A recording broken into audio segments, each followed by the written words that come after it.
Hi, welcome back guys. This is your friend, the fanfiction guy, back with another fanfiction. This is the first part of What If Deku Became a Street Hero? Now before starting, please give this video a like and subscribe to the channel if you want more videos like this. Now let's get into the fanfic. Midoriya Izuku has a quirk. It's a good quirk, a useful one for heroics. Kaken would have loved it.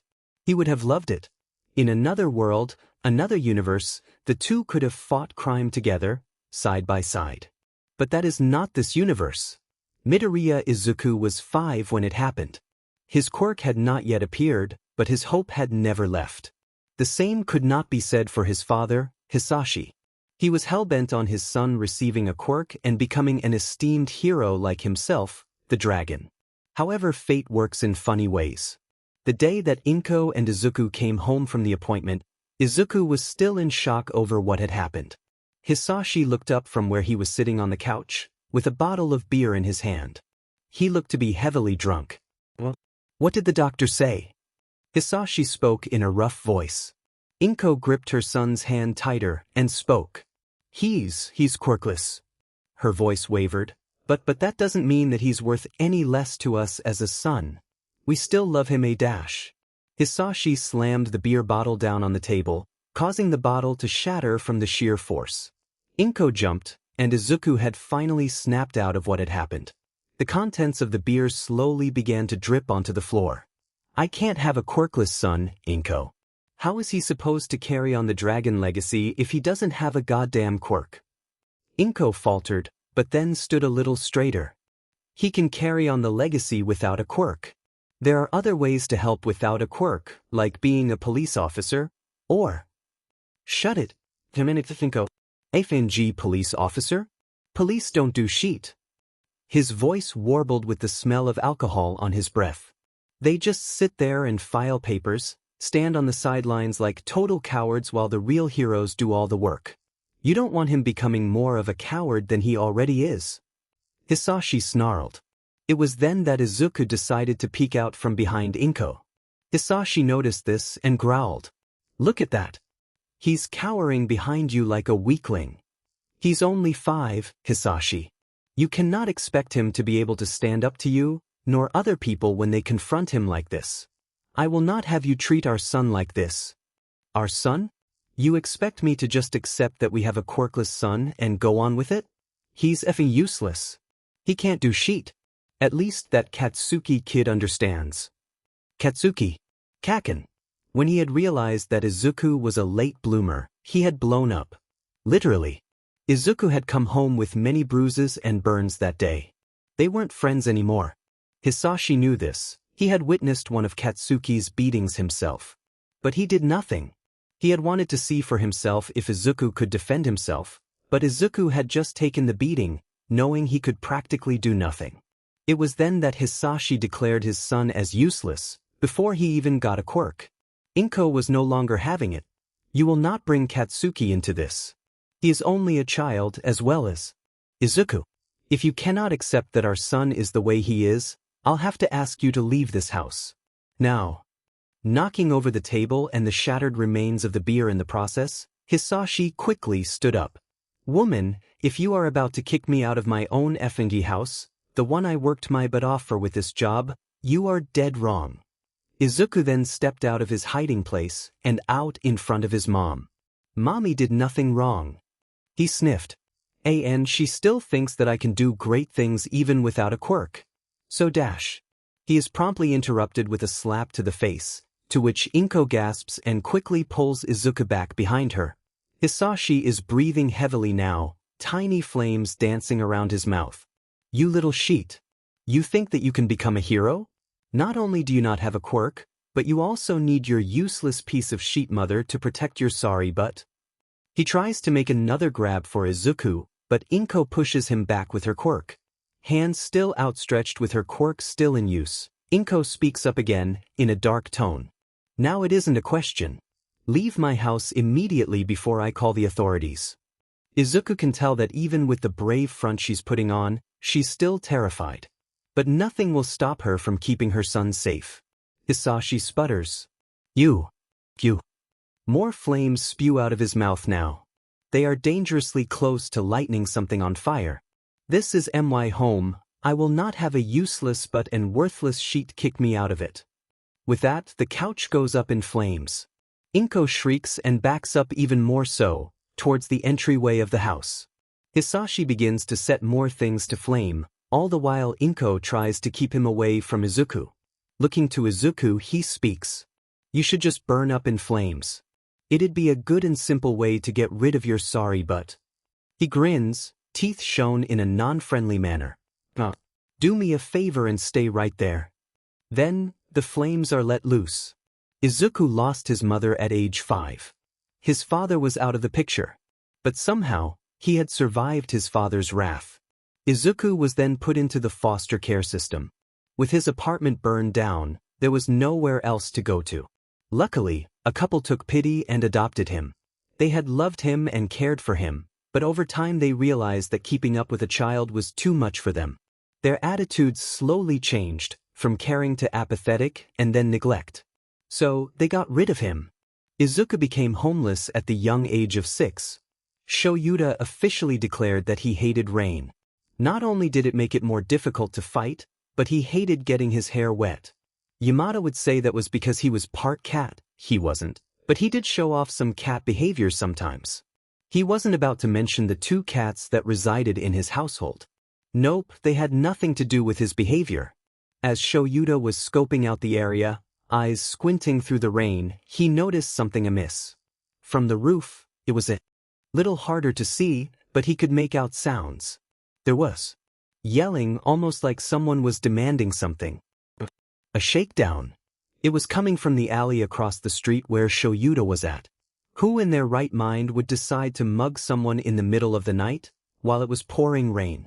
He also mentally declared that he was too tired for this. Sighing, he lifted himself up from where he was sitting and made his way down the roof. In situations like this, the element of surprise worked best for his fighting expertise. Under the cover of the night, admittedly, the pouring rain made it easier for him to cross the street undetected. He made his way over to the alleyway. The alleyway was dry, surprisingly. Buildings that loomed above it protected it from the onslaught of the rain, so Shoyuta understood why the criminals decided to forego the mugging. In the alley, there was a very dim light that was flickering on and off, so he could make out 3 figures, 2 against 1. One of the assailants had what appeared to be a mutant-type quirk, with a sturdy build and a rocky exterior. The other, electric quirk. Sparks of light danced around his fingers, and they lit up his face, showing a feral grin. His hair was done up in a green and black mohawk, and he was wearing a white tank top with a leather vest and ripped pants. Shoyuta took it as these guys wouldn't be ones to negotiate with words. The third looked to be cowering in fear, supposedly the victim. He kept waving his hands back and forth, mouth moving so fast that Shoyuta guessed that he was just spewing nonsense at this point. Violence isn't always the answer, but it's the one people seem to understand the best. Shoyuta sighed and readied his capture weapon. This didn't look like it'd be easy. He wasn't very good with mutant-type quirks, but with Sparky there he could manage. His capture scarf shot out to Rocky, might as well give these guys nicknames, why not, and latched onto his arm. Taking a step back, Shoyuta yanked him back, causing the not-so-surprisingly heavy man to stumble backwards. With that, the scarf then shifted down to the man's ankles, and quickly pulled them together, leading the man falling down in a very graceful manner. Now it was Sparky's turn. Once again, his scarves flew out, and wrapped themselves snugly around his waist. Sparky let out a yell of surprise, but it was quickly replaced with him activating his quirk and attempting to shock Shoyuta. Attempting, because Shoyuta had erased his quirk before Sparky had the chance to do anything. What the F dash? My quirk. It's dash. He didn't get the chance to finish, as he was abruptly slammed into the wall face first. He staggered around for a moment, shaking his head. The surprise changed to confusion, then to anger. Shoyuta blinked, and the man suddenly fired up his quirk. The amount of electricity the thug had conjured was enough to blind Shoyuta for a moment, and that was all the villain needed to get a good electrified punch to Shuta's abdomen. This caught Shoyuta off guard and he stumbled back a bit. Damn, that guy was fast.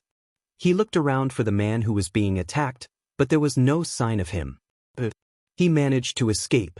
Rocky had stood up as well, and now Shoyuta was facing the two criminals with his back to the streets. Like hell he's letting these guys escape now. Maybe he could get Sparky to somehow. Would that work? He won't know if he doesn't try. The scarf hovered above his arms, ready to strike. They then shot out towards Rocky. Said man made an attempt to dodge, but failed. With that, Shoyuta successfully slammed the man into Sparky hard. That's probably gonna leave a mark. Sparky was successfully knocked unconscious, but Rocky still had some fight left in him. One down, one more to go. While mutation-type quirks weren't exactly his forte, Should've had to deal with worse. Rocky lunges at him, letting out a guttural yell, and as Shoyuta is about to sidestep him, he slips. Dim in puddles. Rocky manages to knock Shoyuta down, and the last thing he hears is the sound of a sickening crunch. Then everything went dark. Even in the pouring rain, an onlooker could make out a silhouette running out of an alleyway, while carrying one on his shoulders. He seemed to be in a hurry. That can't be good. A simple motion such as moving an arm should have been, well, simple. But Shoyuta found it very hard to do so with the condition he was in. Every part of him felt numb, must be the electric shocks. Damn it. He was a pro hero. He was supposed to be able to handle simple street thugs easily. Maybe he's getting older. When Shoyuta had said that before, he was with Hisashi. His boyfriend argued that he was only in his mid-20s, but Shoyuta digresses. He tried to shift his position a bit, to get a bit more comfortable, but stopped immediately and hissed in discomfort when he felt a sharp pain in his abdomen. Just great. So he must have blacked out, because he was alone in the alley. Those guys had fed off as soon as he was down, not bothering to finish the job. He felt even more pathetic. Now he was left alone out there, bleeding out on the floor of an alleyway, while still trying to hang on to consciousness. All with the demed rain still beating down. Well, at least nothing could make this night any worse. Right then he heard footsteps coming from the direction of the street. He just had to jinx things, didn't he? The figure appeared to be smaller than the average villain, but no sane person would just be strolling around in the pouring rain at this time of night. They also had what looked like curly hair. Somehow it defied the laws of physics even in the rain, as it bounced around while the person walked towards Shoyuta. Crouching down, the figure seemed to take a long look at him. Assessing him for weaknesses? Looking to see how much pain he was in right now? Cause DMN, his stomach hurt like hell. And he was pretty sure that his head was buzzing. At that moment, the outside light flicked on, and Shoyuta saw that the mystery person was a child. It was a boy. His face appeared to be devoid of any emotion, with freckles peppering his pale cheeks. The curly hair was a deep viridian green, although in the rain it looked even more of a dark green. Multiple scars decorated his face. The look in his eyes showed no light, as if they had seen too many horrible happenings to recount. Was that an all-might jacket? They remained like this for a few moments, the child staring him down and Shoyuta just lying there wondering what the foo. Suddenly, the child extended his arm to Shoyuta. Was he offering him a hand to lift him up? Maybe he decided that he was a little too impulsive in assuming the worst. Reaching out to the child, again there was a stab in his stomach, and Shoyuta winced. He was injured. The child seemed observant enough, and retracted his hand. A few more moments of silence. Shoyuta was wondering how much longer this would go on for. Sitting out in the rain was getting to be annoying. Phone. The voice sounded scratchy, as if it hadn't been used in a while. Shoyuta stared at the child. So he could speak. Said child stared back. Wait, phone? Shoyuta forgot that he still had his phone. He could call for help. He fumbled with his pants pocket. It took him a little longer than what he would have liked, and pulled out his phone. The screen was cracked, but overall the phone was all right. Thank God for waterproof phone cases. But before he could make a move to call anyone, the phone suddenly floated out of his hands and into the child's grasp. Shoyuta was too stunned by what had happened. Phones floating away were not a common occurrence, and he just sat there as the phone hovered in the air. The phone gently dropped into the boy's hands, and he proceeded to swipe around a bit on there. What was he doing? After a moment, the phone began to ring. On the second ring, someone picked up. Immediately the two in the alley were assaulted with the loud noises from the phone, and Shoyuta could make out words like, "What's going on?" and "Is something wrong?" He called Hisashi? Shoyuta was too tired to question it. "Shoyuta? What happened? You never call me when you're out on patrol." Hello. The kid's voice sounded small, almost hesitant. "What? Who is this? Why do you have my boyfriend's phone?" "What? So much for being discreet. Your boyfriend was attacked by villains. You'll want to meet him at the hospital. Bye." Not even letting Hisashi answer, the boy hung up and began dialing a new number. Shoyuta assumed that it was for an ambulance, which he found out a few moments later that it was.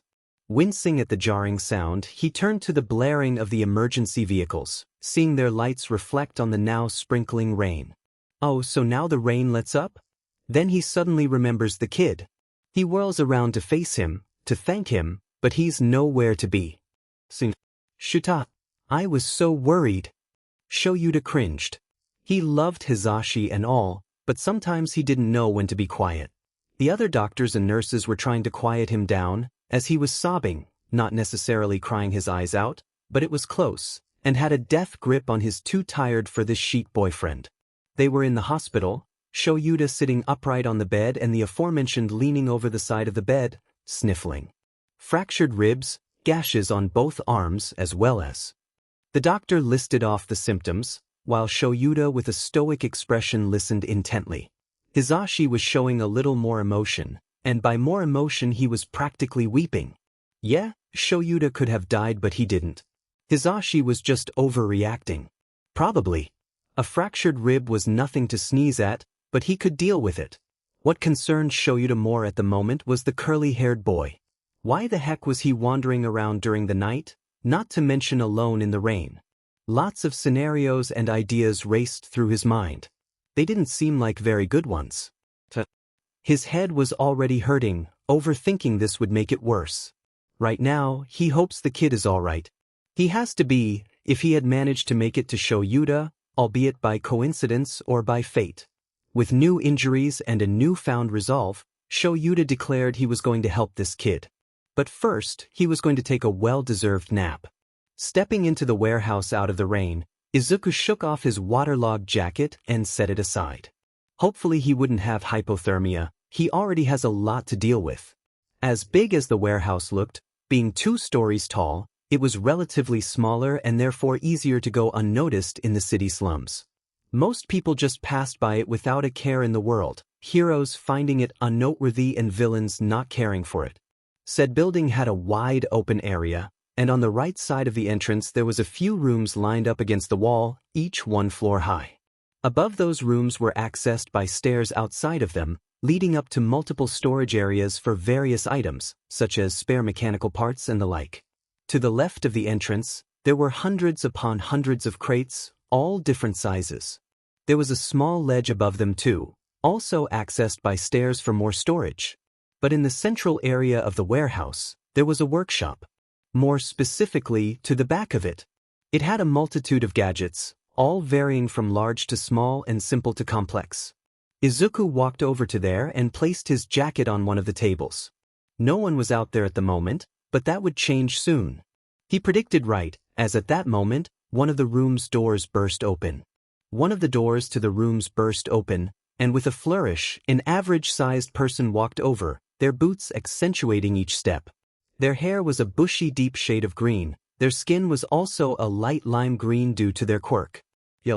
Scara and Viridian irises were overshadowed by a pair of goggles on their face.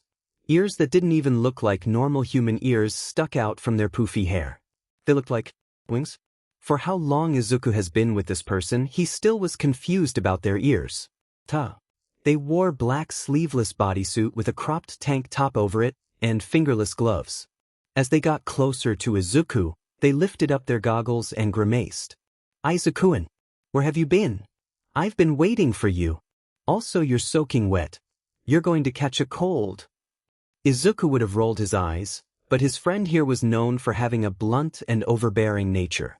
He turned to fully face said friend. "Hey Chiki, I wasn't doing anything. Too important. like saving a maybe hero's life. Nope. I was just taking a walk, said friend Chiki, scoffed. Taking a walk in the pouring rain? Sounds like you. Although she may have sounded rough to others, Izuku knew that this was just how she worked. Her job just meant that she had to look out for others more often, and Izuku was no exception. She stepped closer to him and cupped his face, squishing it. You have a nosebleed. Confused, he raised a hand to his face and felt below his nose. There was something wet there, and when he looked at his hand he saw blood. Oops. Alright, what did you do? You don't get nosebleeds from taking a walk. Usually that's the case. He cleared his throat. I may have found a hero, person, bleeding out in an alley and helped them. But I didn't fight anyone, I know better than that. Chiki took one long look at him and sighed. For some reason, she didn't really like the hero society that much. The whole idea of villains and heroes was just too much hassle. But if Izuku wanted to be a hero, he knew she'd support him. She's been helping him for 2 years now, and there wasn't really any reason to discourage Izuku when he'd done nothing but help her. Well, don't get yourself into any trouble. This vigilante stuff you're doing is dangerous. I mean, if it can even be called that. That was true. Granted, he'd only been getting people out of scuffles, like with that scruffy-looking man in the alleyway. Why did he seem so familiar to Izuku? It is dangerous, but, well, it's the only way I can help people right now. I'm not really in the position to apply to a hero school. Also true. It'd be pretty hard to get into a school even at his age, seeing as how his trust in guardians, Sashiko, went out the window years ago. Things have changed. Chiki ruffled his hair. Yeah, I guess I'm not really in the place to question your motives. Just don't get killed, alright? She snickered. And it's kind of funny that just a little use of your quirk gives you a nosebleed. If you want to be a hero, you'll need to train that. And there was that problem too. Seeing how his quirk developed recently, with no proper guidance, aside from Chiki, he can't exactly control it that. Well, vaguely, he wondered how things would have turned out if he didn't get his quirk so late. Maybe things would be different. Before he could get himself deeper into that thought process, a gentle push nudged him out of his thoughts. Chiki nodded at him. All right, kid. Just get to the bathroom and wash yourself up properly before you get sick. I'll take care of your fanboy jacket. He began to head over to one of the rooms inside of the warehouse, but not before he made another comment. Please be careful with that. You know how important it is to me. But before he could finish, she waved him off. Yeah, I know. Get going. As he headed over to the bathroom, his thoughts wandered over to what he had encountered earlier. Why couldn't he stop thinking about that man? Something about him just struck something in Izuku, like he had seen him before. When Izuku had decided to call for help on his phone, he decided to call one of the man's contacts instead. Call him a stalker or a snooper, but he wanted to look into his contacts before he called the ambulance. Maybe he could get an idea of who this man was. But the man he had called was Hisashi? That's what the phone had said. The voice on the phone sounded awfully familiar too. Like he had heard it somewhere, but occasionally. Maybe he was looking too much into this. For some reason, that man in the alley just wouldn't get out of his head. Or maybe it's just the rain. It could be the rain messing with his senses. Yeah, that must be it. Izuku made it to the bathroom and promptly shut the door behind him. Izuku had decided that it was time to actually begin training his quirk. Usually, Chiki didn't like him using it as it would give him a headache and a nosebleed. Normally, if he overused it then he would get a headache. The nosebleed was just a result of him being a late bloomer, his body not adjusting as well to his quirk. Funny that he had inherited his mother's quirk. At least it wasn't that he who shall not be named's quirk. It was also funny that his backstory would have been good for a villain, but he still wanted to be a hero. And if he wanted to be a hero, then one of the first steps was to strengthen his quirk. But to do that, he'd need to train his body and mind. Since telekinesis put more strain on the brain, he decided to start with that. Meditation is a good way to go when training the mind. It allows for a sense of peace and quiet, and it makes it much easier to focus. And Izuku does exactly that. He finds a quiet place to settle down. Usually the park in town does well for relaxing, even though there are other kids there. Izuku would go to the beach, but it is covered in trash up and down. Maybe someone else, like a hero, will take charge and clean it up. The locals said that the beach used to be a beautiful sight, but now it was just an eyesore. It was about midday on a July 14th, one day before Izuku was to turn back before everything went wrong, for his birthdays. He'd have a small party at his home with his mother. Granted, it was only him and her, but he wouldn't have traded it for the world. Those moments where he would unwrap his gift and find in utter glee that it was that new All Might action figure, his mother would be laughing and smiling with him as he raced around the room with it. Those were the best moments that he cherished when he found himself missing his old home life terribly. On this July 14th, Izuku was not expecting much for his birthday. Chiki would go out of her way to give him a new gadget and maybe even a cupcake from the store. He was grateful, of course, but it couldn't compare to him and his mother's celebrations. Sometimes Izuku wished that he could have a family to spend his birthday with, but that was the way things are. He just had to accept that he wasn't special anymore. Izuku was sitting at the park under an older, sturdy oak tree. It never failed to give him solitude, as that tree had managed to stay standing strong for its whole life.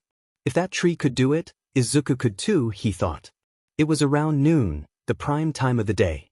Many other children were running around, laughing and playing with their friends.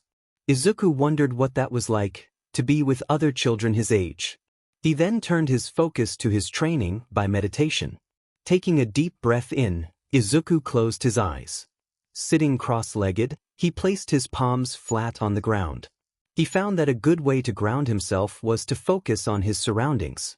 With his palm, he felt the soft dirt beneath his fingers, the little tufts of grass. Tiny pebbles were spread around, enough to make a bumpy texture for the soil. He thought about how the soil was able to maintain so much life, how it was something people thought of as mundane but that it actually was much more complex. His eyes fluttered open when he felt something graze his fingers. When he looked down, he saw a tiny caterpillar. Smiling, he picked it up gently and set it aside and watched it as it inched along the dirt. Something so small, so insignificant to the world, was still amazing in its own way. And it wouldn't always be a caterpillar. It would gradually change, as all living organisms do, into a much more beautiful creature, able to accomplish more than what it originally could do. Izuku didn't always think like this. He used to think of the caterpillars and butterflies as creatures he didn't pay much mind to, but seeing his living situation, his mindset changed. Maybe one day he could change. From this dependent and weak child to a strong and independent hero. With enough work and focus, he could do it. It was just a matter of not giving up and into society's standards, as he was functionally quirkless. Could a quirkless person become a hero? Maybe. There were a lot of heroes that worked without a combat-oriented quirk, like Recovery Girl. Granted, she was a healer, a support hero, but a hero nonetheless. Just because one was a healer doesn't mean they can't kick butt. Recovery Girl accomplished a lot of amazing feats back in her prime, and she was still working at it today.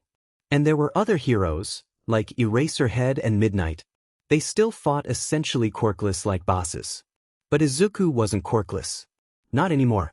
He had inherited his mother's quirk, and of course that could be useful for heroics. But he still had to work just as hard as anyone else, especially if he wants to help others. If he can't help himself, then he can't save anyone. Like this caterpillar next to him. It still had a role to play in the ecosystem. Without it, the food chain would fall apart. So it has to work to survive, to help other creatures. And Izuku plans to do just that, survive and help others. So training his quirk, as he is doing now, is the first step in doing so. He looks up from his spot as the caterpillar wiggles away and watches the kids. There is one sitting alone, however. The boy's hair and eyes are violet, and he looks as if he hasn't gotten any sleep for the past week. Should Izuku talk to him? He knows what it's like to be alone, rejected by other kids. But before he decides, the boy turns to look at him, and Izuku realizes he was staring. That's embarrassing. Quickly, Izuku averts his eyes and looks back at the caterpillar. Goodness, he's horrible at interacting with other kids. He sneaks a look over at the kid, who is still looking at him with a wary look. But Izuku can see something in his eyes, like, recognition, or understanding. Social anxiety gets the best of him, and Izuku decides right there to get up and leave. Quickly, he zooms out of the park, not seeing the confused look on the other boy's face. "Alright kid, you're wanting to learn how to defend yourself?" Izuku nods, gingerly. He decided that after helping that man in the alley, seriously who is that guy, that he should learn to fight, or at least defend himself. Chicky looks apprehensive but gives in. Fine. Since I'm letting you go out there already, I might as well give you a few pointers. But I don't want you hopping into the fray unless it's absolutely necessary. Same for your quirk. Don't use it unless need be. She could be such a mother hen sometimes. Her name fits it in a way. He nods again. I don't want to get there after someone has been hurt. I'd like to stop the fight from happening at all. And me learning how to use my quirk could be a good asset. And then, if I don't train it, then I'll be getting nosebleeds from it for as long as I live. So, Chicky looks at him wary. She puts her hand up before he can ramble anymore. I see what you mean, but for now, let's just train you to defend yourself. Maybe if you're doing good after that, I'll help you with your quirk. In exchange, I can get more materials for your items. I know. Thank you, Chicky. He gives her one of his rare, genuine smiles. For a moment, Chicky has to squint because of how blinding it is. First, show me how you hold your fist when you punch. Are you serious? You looking to get your wrist broken? Here like this. Hisashi has been mother-henning him all day, and Shoyuta is about to lose it. Even though his ribs feel like they're stabbing him, he can handle it. He's a pro hero, damn it. Hisashi. From where Shoyuta is sitting on the couch, he can't see Hisashi look up from doing the dishes. Yes? Do you need more blankets? A drink, maybe? Shoyuta sighs heavily, but stops mid-sigh when he feels a stabbing pain in his chest. He loves Hisashi and all, but this mother-hen business needs to stop, or at least tone down a bit. No, I'm fine. A little heated from all the blankets, but I can handle it. He finishes before Hisashi can run over and remove the blankets. I'm a pro, Hisashi. Me getting injured is routine in my line of work. At this, Hisashi starts whining. But you nearly died. Yeah, heroes do that, avoid near-death experiences. You're my boyfriend to... I have the right to care. He sniffs. Isn't this a little overboard? No. In fact, I feel as if there aren't enough blankets as it is. Maybe I'll add a few plushies in there as well. Oh, now he's getting snarky. Shoyuta can do snarky. Well, if we're planning on adopting kids, then maybe we should hold off on that. You may just spoil them to death. At this, Hisashi lets out a louder-than-needed gasp. He's being overdramatic. Shoyuta, how could you say that when you spoil our cats to death? I mean, Misty and Dawn don't even look at me anymore because you cater to them so much. Shoyuta smirks. You just don't know what cats like. They love me though. Then Hisashi stumbles, overdramatic, over to Shoyuta. Knew it. It can't be. At this, one of the cats, a light gray tabby with white stripes and boots, meows out loud. You love me, right? In response, she turns her head the other way and sashays away. Hisashi looks heartbroken. Misty dash. Misty, an orange tabby, spares a glance at the loud voice hero, and then turns away. She heads off in the direction that Dawn went in. I just got rickrolled by 2 cats. Story of my life. That's what you get. Get these blankets off me, then we talk. Is that a challenge? No, I'm just feeling really uncomfortable. Oh, sorry. Even though our cats don't love me, I still love you. Hisashi, oh my god. What? It's true. You're my grumpy little boyfriend that I love very much. You're a sap. No, I'm beautiful. Like you are too. Hisashi. You're blushing. Oh. I did it. I made you feel emotions. Shut up. The look the cats send them is just betrayal. Traitors. Izuku finds himself on the floor of the warehouse. Granted, it has a padded area for them to train in. How many times has he fallen over? 50? Too many to count. But you should get up faster than that if you don't want your enemies to catch you. He stays still, face down. Chiki had gone over the basics of self-defense and had put some of it to action. Izuku always thought of himself as a fast learner, but maybe they were going at it a little fast. Then again, the faster he learned how to fight, the faster he could get out on the streets and use that. Groaning, he gets up again slowly. Can we try using my quirk? Maybe I can incorporate that into my fighting. Chiki shakes her head. What good is self-defense if you're just going to use your quirk? It can give you an edge, but sometimes you can't use your quirk. She taps her head. You gotta think this through, little dude. I am thinking it through, though. I have been training my quirk little by little, actually. Her eyes widen. Izuku-in. Meditation. My quirk is mind-based, so me training my mind will strengthen it, right? I haven't used it since I helped that man. So, can I try it? Chiki stares at him and sighs. Alright, but don't go overboard. 15 minutes later. Holy shit, kid. Izuku-in is holding Chiki upright in the air. It's been 30 seconds and nothing has happened. No nosebleeds or anything of the sort. His face seems to be set into one of determination. Maybe she was mother-henning him a little too much. However, another 30 seconds go by and she's promptly dropped onto her butt. Oh, there it is. She can see some blood now. Okay, I see what you mean. Maybe I have been a little too restraining on you and your quirk. All right. Izuku-in looks up at her, with wide eyes. Damn it, the puppy dog eyes. She can't resist those. I'll let you use your quirk from now on, provided you don't go crazy with it. The way you're training it seems to be working, so keep going with that. His smile is so blinding, she considers slipping her goggles over her eyes. Sometimes, Izuku's life was good. Sometimes it was bad. Other days it was difficult. He can't exactly say that he's living in the perfect conditions, but it's certainly not horrible. He has a friend there to support him, to help him grow. Speaking of growing, Izuku has been making good progress with his quirk, actually. He and Chiki have been continuing to spar, and he now has some semblance of self-defense. It's been a few weeks now, since he asked her, after he had turned 10. He can hold his own in a fight, but if it comes down to it he'll have to flee. That's fine. Not every hero can be expected to fight off every villain.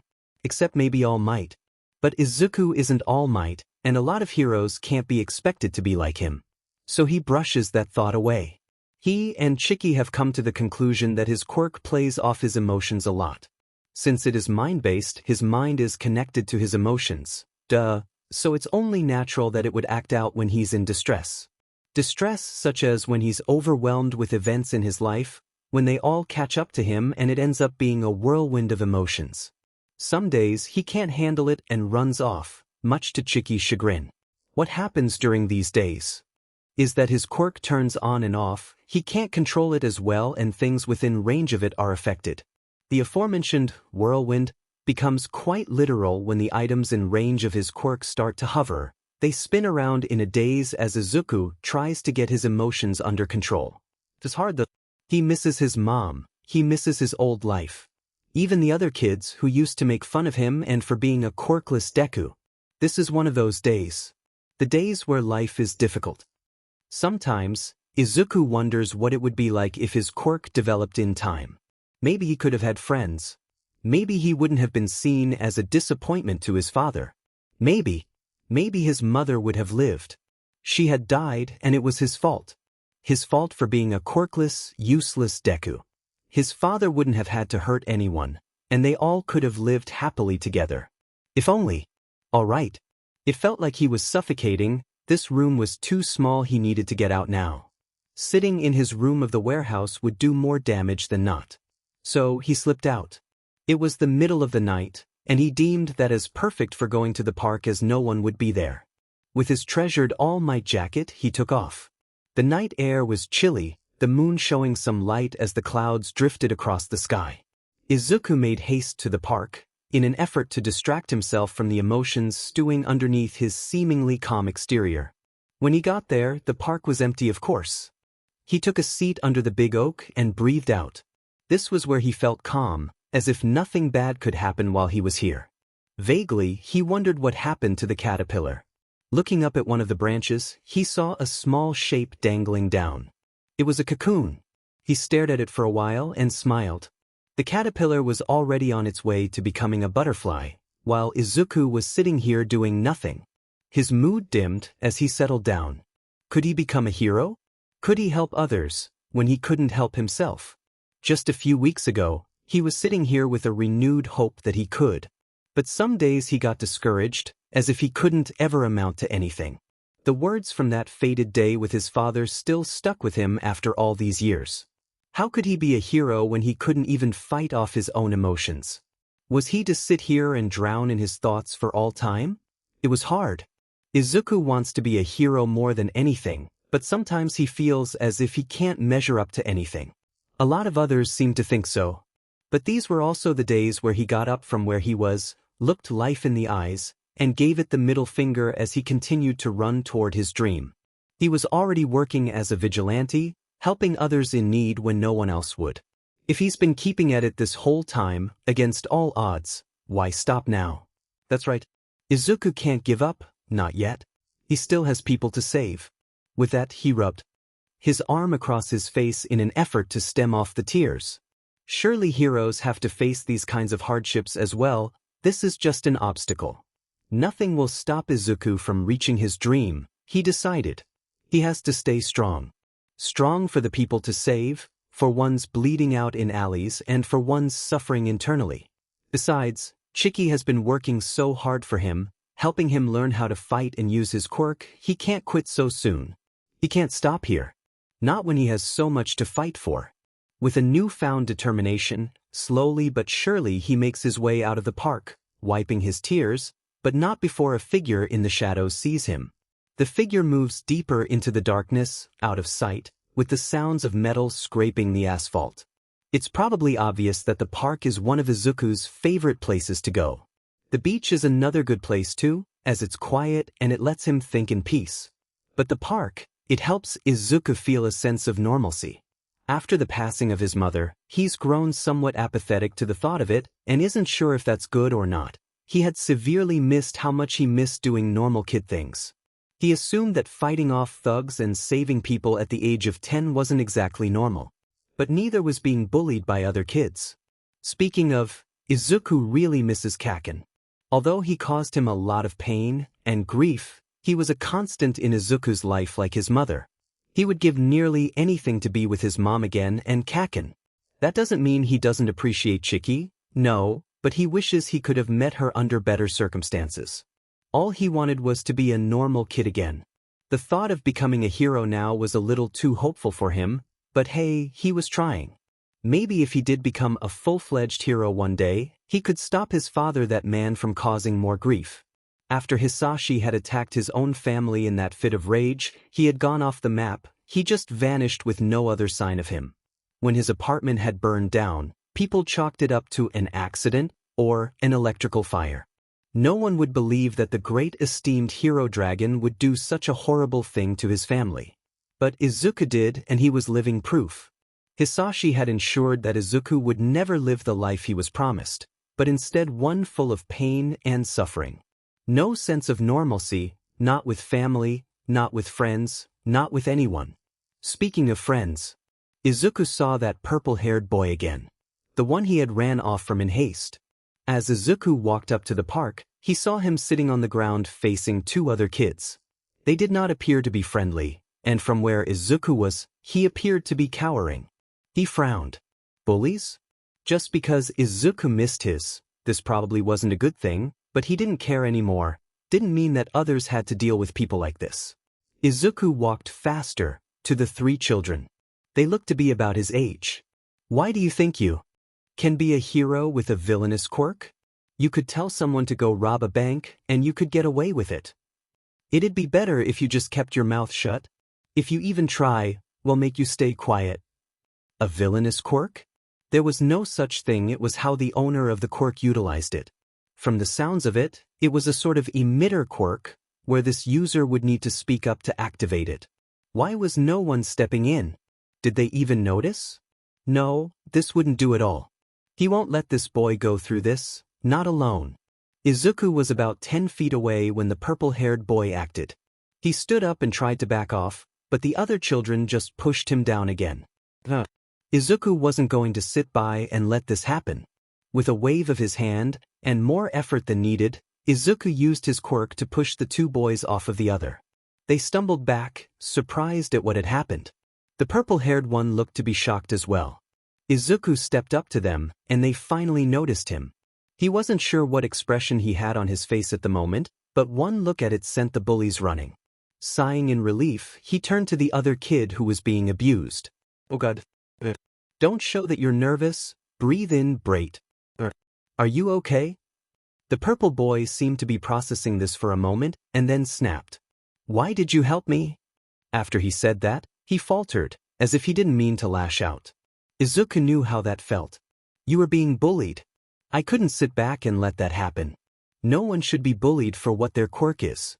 Izuku spoke clearly, not stuttering. He wondered where this burst of confidence came from.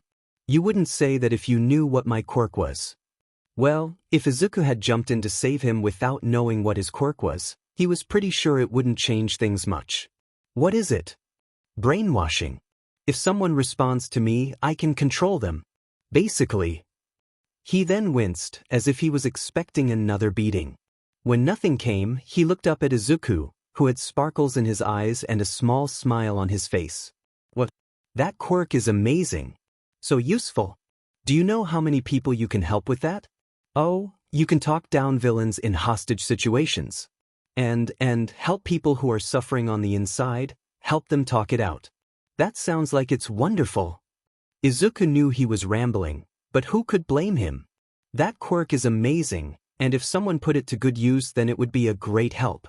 "You're not scared of my quirk?" "Of course not." I'm rambling, aren't I?" Social anxiety then begins to kick in. It was only a matter of time. Izuku begins to shrink back into himself. Dang it, why does this happen nearly every time he talks to someone who isn't Chicky? "No. I was just a little taken aback that you found my quirk to be like that. No one has told me that before. That I could be a hero with this quirk." Izuku knew that feeling all too. Many times he was told that he couldn't be a hero without a quirk, but mainly it just depended on how strong a quirk was if the person had one. This kid's one is strong, but wait, Izuku doesn't even know the kid's name. Did he even introduce himself? Of course. Shinso. Shinso Hitoshi. The boy, Shinso, gave him a little smile. "And Midoriya Izuku. Nice to meet you. Thank you for saying that. It means a lot." "Same here, Shin-chan." Did Izuku just give him a nickname even though they barely know each other? Why was he like this? But the other boy didn't seem to mind. In fact, he looked a little happier by the nickname. "Well, Midoriya, if you want, maybe we could play together sometime? If your parents are okay with it, I mean." "My parents don't care." "His parents?" How was Izuku supposed to explain that he was essentially a homeless kid doing vigilante work? Illegally, he might add. He thought for a moment about lying to Shinso. But this is the first friend he's had in a long time. Chicky doesn't count. "Sorry, Chicky." And he didn't want to betray his trust. "About my parents. I don't exactly have any." "What?" Izuku looked around at the park, at the other adults and children playing. "You said your parents don't care about you being at the park?" Shinso nodded, although he looked concerned. "I kinda don't want to talk about this here." Hitoshi was confused, very confused. First, his adoptive parents had literally kicked him out of the house that morning, saying how he needed to get out and exercise for, he quotes, being such a lazy piece of shit. Okay, first off, his parents were the ones that needed exercise. They sat around and did nothing all day for the most part. But anyway, then he goes to the park to maybe find some other kids to play with. Maybe someone new had moved into town and they didn't know him and he could befriend them before his bullies got to them. But this time was the same as all the others, much to his chagrin. Then it wasn't.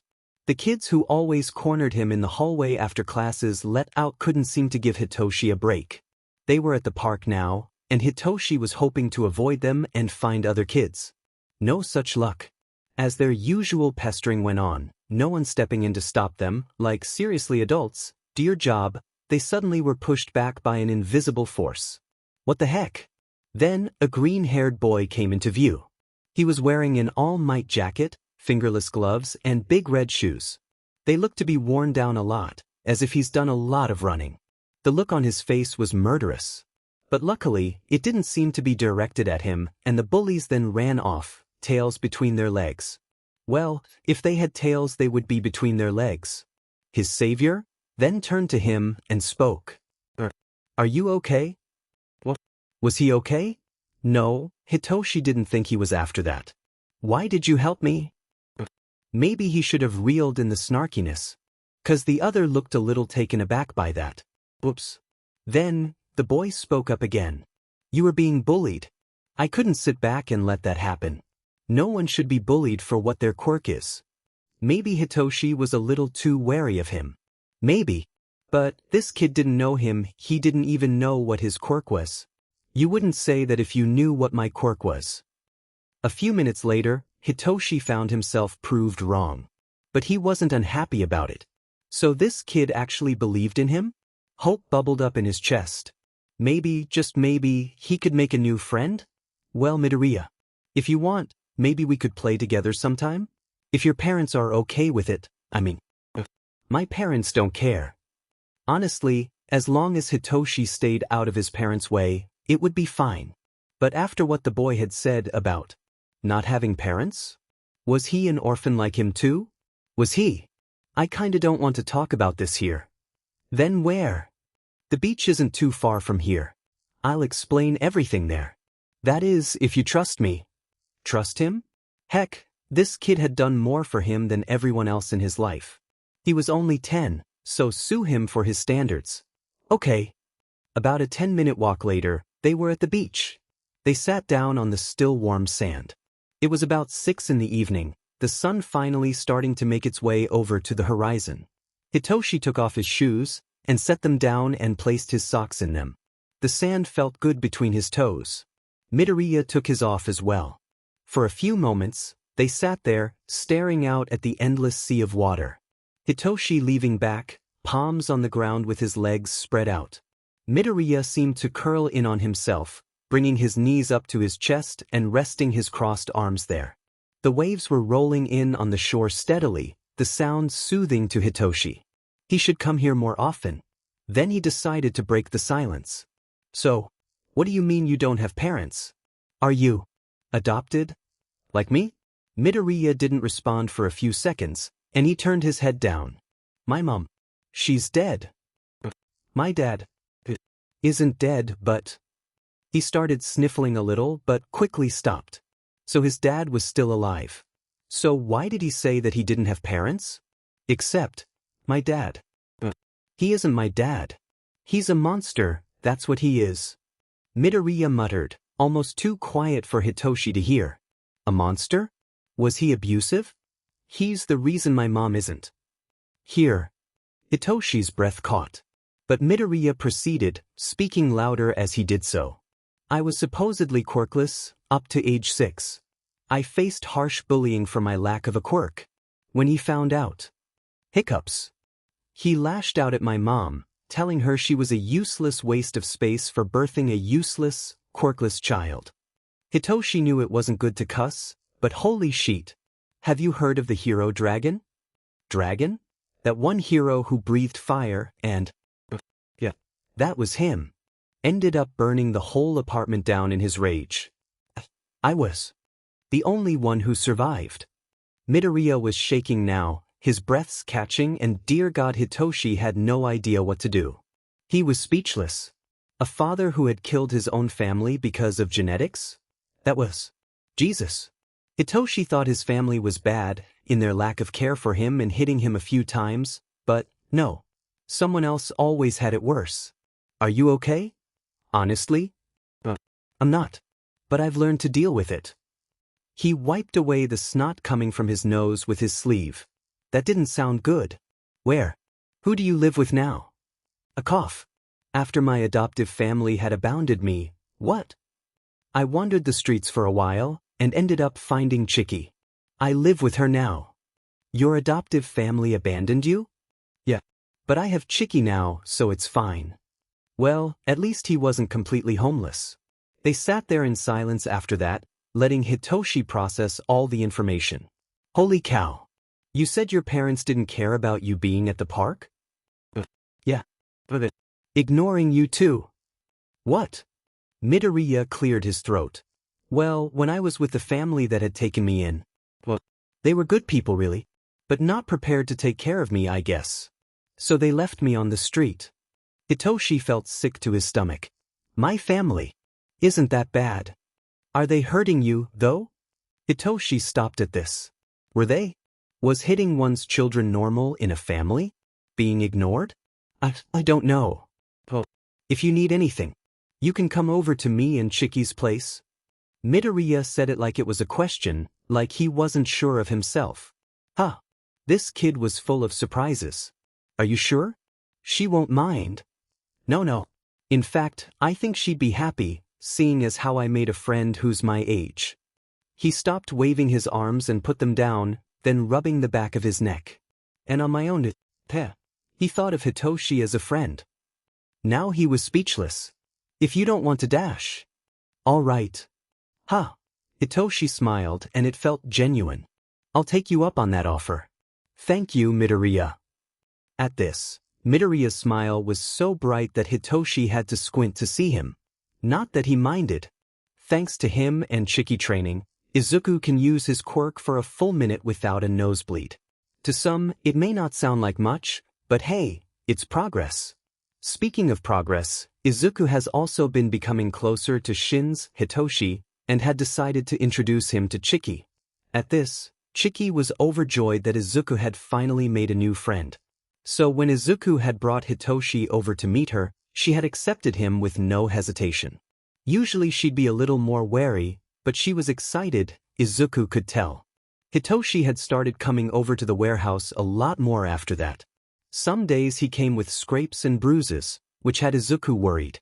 It turns out that the injuries weren't from the kids at the park, but rather his own parents. This made his blood boil, as parents should not hurt their own children like that, no not. When they're so defenseless. And he's just a kid. Izuku didn't want Hitoshi to have to endure that abuse. So Hitoshi had been spending more time at the warehouse with the other two. Chicky would mother hen him into treating his injuries. Her name is literally Nevermind, and Izuku would teach him a little self-defense. Not for his parents, because if Hitoshi fought back against them it wouldn't end well. The self-defense was mainly for the kids at his school trying to gang up on him. For the most part, it worked, and since Hitoshi was small and lean he was able to make quick getaways most of the time. But it didn't always work. Sometimes Izuku debated on marching over to his school and teaching the other kids a lesson, cause it's school? And they learn that I'm going to leave now. But Chicky told him that violence was never the answer. Well, it seemed to be the only one people seemed to understand Hisashi cough. But Izuku wasn't going to take this sitting down, no sir. Then he got to thinking about teaching Hitoshi how to fight. But would he be okay with that? Izuku felt as if he was piling too many things on him at once. Then again, Hitoshi seemed to be happy with the self-defense, and he had said multiple times how it's helped him. So maybe Izuku was overthinking this. That day, after Hitoshi's school had let out, he had ran to the warehouse where Izuku was. Chicky was out running errands, and Izuku was reading a book from the library. It didn't hurt to stay caught up on academics if he still wanted to be a hero. Hitoshi was out of breath when he came in. Izuku shot up out of his seat immediately. Did they hurt you? No, I was just running away from them. They didn't get a chance to hit me. I never noticed how fast I get when I'm scared. Was he trying to make a joke? Well, it's better to lighten up the situation then. At least he wasn't hurt. I'm glad. And Izuku gave him a little smile at that. Hitoshi nodded, still trying to catch his breath. You doing schoolwork? Yeah. Even though I'm technically homeless, it wouldn't hurt to be caught up on school. You know, I'll need to borrow more books from the library soon. Alright, can I come with when you do that? Of course. But my parents never took me to the library, so I don't really. What? How had he never been to the library? It was a wonderful place full of wonderful. He needed to say something. Well, I'll have to take you sometime. It's really neat. His grin grew wider. Okay. They decided to work out a day for going to the library and settled for Friday. My parents won't be in town this weekend. I'd be home alone, so they won't know. Izuku frowned at that. They just left Hitoshi to fend for himself? This is why he hated adults. They didn't seem to care for kids like them. Okay. It was a Friday afternoon, and Shoyuta was getting ready to head out. He had a gray sweater on, with some darker-colored skinny jeans. His hair was done up in a bun so it wouldn't get in his way. It was uneventful, for the most part, and he had spent the day with his boyfriend while relaxing on the couch. Until he had received a phone call from Nedzu, the principal of UA, the most esteemed hero school in Japan. Shoyuta has gone there when he was in his teenage years, and even though it had been 8 years since he graduated, it felt as if it had been 100. Strange how life was. Truth be told, he had no idea how old Nedzu was, if he was still the principal now. Which he was. He was there when Shoyuta was attending. When Nedzu had called, Shoyuta didn't really know what he was expecting. But when Nedzu said he had a proposition, this made him sit up a little straighter on the couch. You want me to become a what? On the other side of the phone, Nedzu made an affirmative noise. You do realize that I'm not exactly the best suited for working with kids? At this, Hizashi looked up from his phone and turned to his boyfriend, confused. With all due respect, I don't think I'd be a very good teacher. Hizashi nearly let out an indignant squawk at that. Shoyuta shot a look at him, and then resumed his focus on the phone. All right, I'd have to look into it. We can talk about it more later, then. As soon as he put down the phone, Hizashi began to let out a high-pitched whining noise. Hizashi, I love you and all, but what the actual F are you doing? Was that Nedzu? Yes. And he wants you to become a teacher? Yes. Also, keep your voice down for the neighbors. My GMBFDK. Shoyuta promptly silenced him with his hand. When he was sure that Hizashi would be quiet, he removed his hand. My little show. Teacher. That's amazing. I never agreed to it. Yet. You're not gonna let me disagree to this, are you? Nope. I think it'd be good for you. Why don't you become a teacher? Shoyuta, that is a fantastic idea. Wait dash. I'll have to call Nedzu about this and we can. Hizashi, why do you insist on making me suffer like this? Because I love you. And you love me too, babe. After this, I'm not so sure. But babe. Alright, I'm leaving. What? But I thought you loved me. I'm going to the library, you dipshit. I need to look into this more. Oh. So you are interested? Hizashi, please. Calm thee down. I'm so excited, Sho. Leaving now. Bye, babe, I love you. With that, Shoyuta makes his way out of their apartment. God, Hizashi could be such a drama queen sometimes. But he was his drama queen, and he loved him. Shoyuta then started in the direction of the library. Yes, the library. He had decided to utilize the books and amount of knowledge there to maybe get a better insight on this whole teaching thing, if he was even going to do it. The two main reasons he did it at the library was 1, Hizashi wouldn't let him focus, and 2, he wanted to get out of the apartment. Sue him. He wished he brought some sunglasses, 'cause even though it was colder out didn't mean it wasn't sunny. Usually the clouds blocked out the sun, allowing for more cold air, but this day wasn't having it. But the wind did feel nice on his face though. Once Shoyuta got to the library, he went inside and then patted down some of his hair that got tousled up in the wind. Then he made his way to the adult section to find some books for dealing with kids. He was a kid once, and judging from his experiences, it was a pain in the butt for the teacher to handle all the students. So he wanted to know what he was going into. However, something caught his eye and he stopped short of the shelves leading into the next aisle. Backing up a little, he saw 2 kids standing in the aisle. Why would kids be in this area? He'd expect them to be in the kids section, reading picture books or something. One of them had green curly hair, the other with wild violet locks. That green-haired one kinda looks familiar. Probably just a kid he saw in the store at one point or another. The purple-haired one was standing on top of a stool, on the tips of his toes trying to reach for something. The aforementioned was standing by him, most likely trying to offer support. Shoyuta decided to go over to the boys and give them a hand. When he stepped over to them, the green one's eyes lit up. Hello, sir. We're having trouble reaching for one of the books, so... Shoyuta nodded. Which one is it? Purple boy spoke up. They're the green and blue books, near the top. Quirk theory, and laws regarding quirk usage. All right. Then he reached over them and grabbed the two books, both being noticeably heavier than he thought. Why were these kids reading these kinds of books? It wasn't his place to ask. Then Shoyuta handed the books over to the green one, who didn't seem to be affected much by the weight of them. He turned to Shoyuta and gave him a little smile. Thank you, sir. We'll leave you alone now. Then they scurried off, leaving Shoyuta somewhat confused. Well, okay then. As he proceeded on to what he was looking for before, he couldn't shake the feeling that he'd met that green-haired boy before. Hitoshi's adoptive parents had literally kicked him out, again, for what seemed like the 100th time. By God, he was tired of it. And he was tired, physically also. It was nearly midnight. Being the natural insomniac he was, Hitoshi wasn't able to sleep as early as he wanted to. So he decided to get a drink of water, maybe it would help clear his head. Big mistake. His parents had thought it was a good idea, which any idea they had was never good, to get drunk and let out some loose energy by taking it out on their son. Hitoshi didn't even think of him as their son anymore, but more like a punching bag. He was pretty sure this wasn't how a loving family wasn't supposed to act.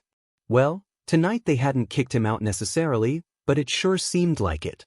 To escape their onslaught, he had bolted out of the house before they could throw another beer bottle at him. Now he was standing out in the streets, panting heavily, wondering what he should do. He could go back to that hell. Nope, definitely not. Or he could go to Izuku's. That option seemed a lot better, as Izuku actually cared for Hitoshi like no one else did. Adults always seemed to fail him. So when Hitoshi got to the warehouse, it seemed empty. The lights were on, although they were dim as it was night. Upon closer inspection, he saw a light in one of the rooms to the side, so he made his way over there. Hitoshi knocked on the door, expecting Izuku to answer. But it was actually Chiki instead. That's weird. Izuku is usually here when Hitoshi is. Oh, Shinso, are you okay? He cleared his throat. Yeah. Parents, you know? She sighed, but her exasperation didn't seem to be directed at him. Parents SEK sometimes, huh? Well, Izukin isn't here right now, but if you want you can stay here. We won't mind. Where is he? He's... Chiki hesitated. Doing some jobs. Jobs? It's, not really my place to tell you. What did she mean by that? Why would Izuku be out this late? What do why dash? He was interrupted by the one of the warehouse doors slamming open, making him jump a little. Chiki turned to look at the door, and there was Izuku, standing there in the dim light. He looked awful. His go-to-all-might jacket was covered in dirt, and parts of it were ripped. His pants and gloves fared no better, and there was a steady stream of blood coming from his nose. From what skin Hitoshi could see, it was covered in scratches and bruises. If he squinted, he could see some blotches of red on his outfit. His head was downcast. Oh, Izuku-kun. Chiki practically bolted over to him, hands hovering over him. Let's get you to the workshop. I'll grab the first aid kit. When he was seated, and Chiki had gone to get the supplies, Hitoshi was dumbfounded. What the F dash? Izuku, what happened? Once again, he was interrupted by Chiki nearly shoving him aside. He couldn't blame her. She proceeded to remove his jacket, to see the damage. It wasn't as bad as he had expected, in all honesty. Just a few rips in the shirt, and more red. He looked as if he was caught up in the middle of a shakedown or something. As soon as she was done caring for his friend, Hitoshi spoke up. Alright, what's going on? Is this normal or something? The other two shared a look. Izuku-kun, maybe you should tell him. Tell him what? Hitoshi, you know how I said that I was living with Chiki? Well, I've not been living here for free. She has me so little jobs to pay her back. Hitoshi had assumed this, actually. Some days Izuku would show up with random items and then a few more days later they would end up with Chiki. So he wasn't too surprised. Yeah? Well, I may have gotten a little carried away. Chiki rolled her eyes. A little? Izuku shot a glare at her, but it didn't have any heat behind it. He ducked his head down. Again, not looking Hitoshi in the eye. I decided that since I'm helping Chiki, I wanted to help more people.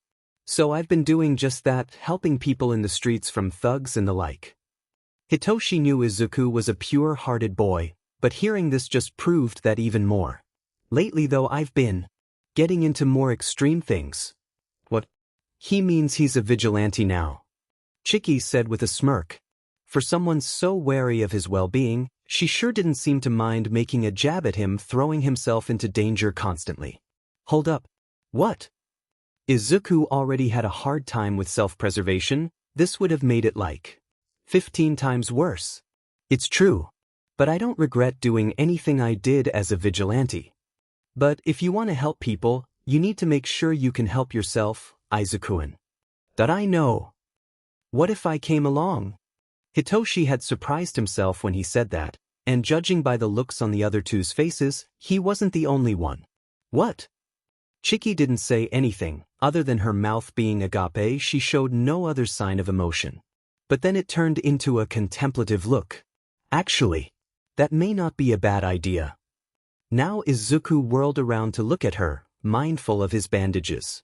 If Toshikuin trained well enough, he could very well go with you on your little trips. And he would make sure that you didn't wreck yourself too much. From the look on Izuku's face, he didn't realize that he never thought for his well-being like that. I mean, Toshikuin cares a lot for you. Right? I do. I wouldn't let Izuku do anything you wouldn't do. Wait, don't I get a say in this? No. Nope. There was another thing that Chiki and Hitoshi had in common. They never would stop mother henning their Izuku, if no one else would. As Izuku sat there dumbfounded, Chiki went over to him and patted him on the head. You can sulk later. We're doing this for your own good. You should probably go to your room and rest, actually. Izuku looked as if he was about to protest, but one look from the other two shut him up instantly. Before he moved, after a few seconds of silence, he muttered, I don't want Hitoshi getting hurt. Oh please. Chiki placed her hands on her hips. If anything, Toshikuin would be the one protecting you from getting hurt. I bet you'd break your bones if it meant you can save one person. Duh. You're not denying it. He isn't. Izuku groaned, and placed his head in his hands to hide his face. Why are you guys like this? Because we love you. You're like a brother to me. And you're like the little brother I never had. And you're adorable. Sue us. This just made Izuku go even more red. Both boys were now 11, and doing full-time vigilante work. That's right. Izuku got bamboozled into having Hitoshi coming with him on these outings. And it's not like Izuku didn't want him to come along. But he didn't want his friend getting hurt because of him. What would his parents think? Hitoshi said his parents wouldn't care, but it still made Izuku feel bad. Tonight, they were going to patrol the area and keep a lookout for any potential crimes or victims. Usually the streets they patrolled on didn't have a whole lot of crime, so they would go a little farther out. Closer to the city, where there was bound to be more action. Funny how most heroes usually didn't patrol the streets at night, as a whole lot of villain business goes on during that time of the day. Only underground heroes, like Eraserhead, cared to do that. Yes, that's right. Izuku kept up on his hero research with the help of the library computers, usually with Hitoshi there to accompany him. He also gained some valuable knowledge too. It was harder to find information on the underground heroes, but Izuku wasn't one to pass up a challenge. The nighttime air was cold, the wind nearly blowing right through them. But Izuku's trusty all-might jacket did well to keep him warm. His gloves helped a little. Hitoshi, on the other hand, didn't fare much better. He was shivering a lot, and Izuku made a mental note to get him a proper jacket. His parents were sheet at their job of taking care of their kid, that was for sure. Both of them wore black face masks that covered their mouths and noses to conceal their identity. Not that it mattered much to Izuku, but for Hitoshi it could be bad if his parents found out. Alright, maybe we should split up. We can cover more ground that way, and you can run around a little so we don't draw attention. Are you sure? What if we run into someone? Then we can try to lead them to the other, so we can both apprehend them. It sounds risky, but... Hitoshi nodded. But don't do anything stupid. I never do. Yeah, sure. Hitoshi smirked at that. Dagnabbit. He knew Izuku too well. Well, I won't this time. Promise. Hitoshi scrunched his nose when Izuku responded, but made no further comment. Then he took off in the opposite direction down the street. Izuku made his way to one of the buildings, so he could climb up and get a better look at them. The fire escapes were considered his friend in both apprehending and escaping villains. Maybe he should get a grappling hook, or maybe even a scarf like Eraserhead so he could get up to the roof faster. Both of the boys really liked the hero, as he essentially fought quirkless. They found him to be especially inspiring.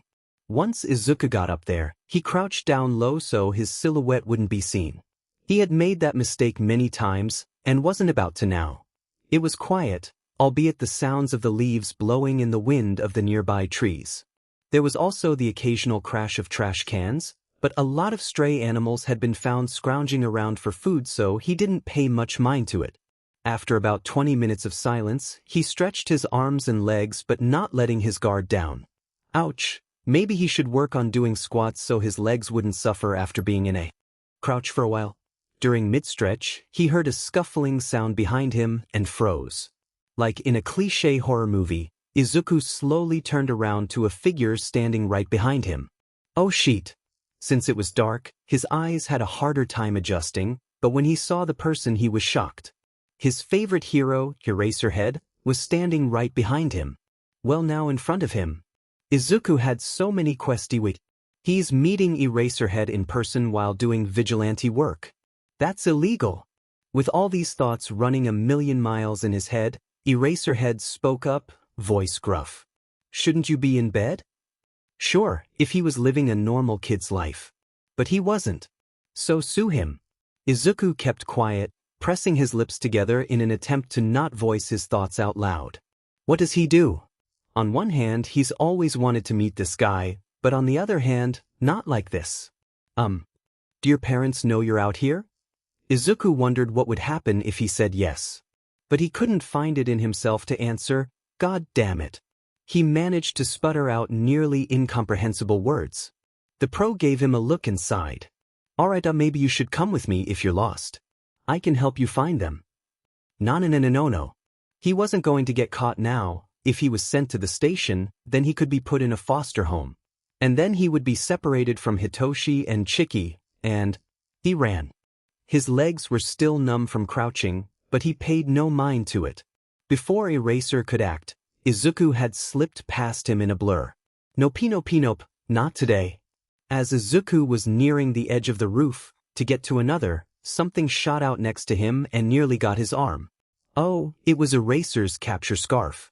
He always wondered how it worked, and how it seemed to have a mind of its own. Damn it, escape now, analysis later. When he got to the edge, he made a jump for it. He cleared the gap, which luckily wasn't too far, but he landed hard. Izuku had been practicing with his quirk on these buildings, to allow him to stay in the air longer for a quick getaway. However, since he was going up against Eraserhead, he didn't want to take that chance. He'd have to rely on his own skills. Aside from a few scrapes on his legs, and a few new rips, he was fine. Izuku scrambled to get up and continued to run along the surface of the roof, Eraser hot on his heels. Think, Izuku. Think, how are you going to get away from him like this? He's obviously had a lot more training and experience in the field, so Izuku would be the one to tire out first. Crap. Maybe he could get Hitoshi to go. That would bring more trouble, and Izuku wasn't looking for that. He'd have to lose Eraser and find Hitoshi after. Then he cleared another gap between the two buildings, nearly losing his footing. I need to practice parkour sometime. A quick glance behind him showed that, yes, he was still being chased. Wonderful. Maybe Izuku could push him back using his quirk? But this was a hero. He didn't want to use his quirk against a hero, no matter how much of a fake they were. And this is one of the adults Izuku actually liked. So he decided against it. If this keeps up, He stumbled after making another jump, thanks to his shoes being worn out. I'm going to get caught. Time to use the trusty old fire escape. If he could find one, that is. He'd have to jump from the roof to the fire escape on an opposite building, although it would be painful. Eraser wouldn't expect it. So he could have more time to get away. Izuku raised his head to get a better look at the next building coming up and decided to stop here. But before he could make it to the edge, his arm got caught in the capture weapon. He just had to keep calm and Izuku was suddenly yanked back by the weapon, and he cried out in surprise. More panic came rushing in. No. Kid, I just want to help. If you could dash. Then Eraserhead was pushed back by an invisible force, causing him to land on his rear. Sorry, Eraser. I hope you can forgive me. Once his arm was free, he took off to the escape. Izuku then made a jump for it, barely landing on the escape, but not without a huge clang from it. Oops. He hopes that didn't wake up the people in the home, but it may be too late for that. Upon getting up, he found that he landed on his ankle funny. Chiki wasn't going to be happy with him. The sound of whizzing in the air snapped him back to reality, and found that Eraser was still chasing him. What the F dash? Can't he leave Izuku alone? That would help. He didn't waste any time in getting up and making his way down the fire escape, hands slipping on the bars of the ladder. Crap. Once he was about 5 or so feet from the ground, he jumped off the ladder and bolted. It wasn't the smartest idea to go out in the street, out in the open, but he was getting desperate. When he exited the alleyway, he ran into someone. Izuku! What are you dash? Izuku cut him off, in a harsh whisper. Hitoshi, a hero's chasing me right now and I'd really rather not be caught. Hitoshi's eyes widened, and he nodded. Then we're leaving right now. More problem, children? This is getting annoying. Hitoshi looked behind Izuku, who had froze where he was, shoulders tensed. Eraserhead had landed behind Izuku and was standing in a fighting position. Hitoshi spoke lowly. Is that Eraserhead? Izuku grabbed his shoulder to get him back on track. Hitoshi jolted, and then latched onto his wrist and practically dragged him out of the alley. They were so effed. When Shoyuta had gone out on patrol, he had expected it to be a mostly quiet night. Although, when he was patrolling in one of the busier areas of the city, he shouldn't have assumed this so quickly. Shoyuta was seated on one of the roofs, hands gripping his scarf to have something to hold onto. Then something across the street caught his eye, and it was on another roof too. It looked like a smaller figure, although it could have been an adult. Sitting down. So he decided to make his way over there. When he did reach the other building, his eyes were well adjusted to the dark by now, so what he saw was a little surprising. It was a kid from the small frame and their arms being smaller than the average adults. They were stretching, and when Shoyuta had gotten over there they stopped and turned to face him. He couldn't see the kid's face, as he was wearing a black face mask that covered his nose and mouth. But his eyes. He'd seen those eyes before. The kid's hair was visible, since he didn't have his hood up. Then, he remembered that night 2 years ago. The kid with the gravity-defying hair in the rain, with the dead look in his eyes. This was the same kid who had saved him. Well, that changed things. From the looks of it, the kid didn't recognize him. Which was to be expected, as Shoyuta was an underground hero and didn't try to get recognized. The goggles he wore helped. Maybe he should start off with a simple question. Shouldn't you be in bed? That was a stupid question. This was a kid, of course he should be in bed right now. But the kid didn't respond, seemingly trying to stay silent. After a few moments. He knew the kid wasn't mute, but more likely just socially awkward than anything. Shoyuta could relate to that. Do your parents know you're out here? The kid looked confused for a moment, as if the concept of parents was foreign to him. He seemed to contemplate this, before settling on spewing out incomprehensible noises. Okay then. A problem child. Maybe there was more to this kid than he thought. From the looks of his outfit, he seemed as if he was trying to hide his identity, for whatever reason. For what? Shoyuta, for the life of him, didn't know what to do. This kid could be lost, for all he knows, and he's standing here doing nothing. Alright, maybe you should come with me if you're lost. I can help you find them. When the kid heard this, from what Shoyuta could see, he started to get antsy. Then he started to shrink back into himself. Was that the wrong thing to say? What was going on with this kid? Oh God, he's running. Dash. The kid slipped behind him, too fast for him to comprehend. As he got farther away, Shoyuta realized he was headed right for the edge of the roof. Crap, not good, not good, not good. His scarf reached out to the boy at a deafening speed, but fell short. His heart leapt when the boy had jumped between the two buildings but made it. Letting out a small sigh of relief, Shoyuta gave chase. Thoughts came racing through his head on why and how the F did they get in this situation as he ran. Okay, he needed to stop the kid before he got hurt. His trusty capture weapon shot out and wrapped itself around the boy's arm, who let out a cry and fell back. Kid, I just want to help. If you could dash.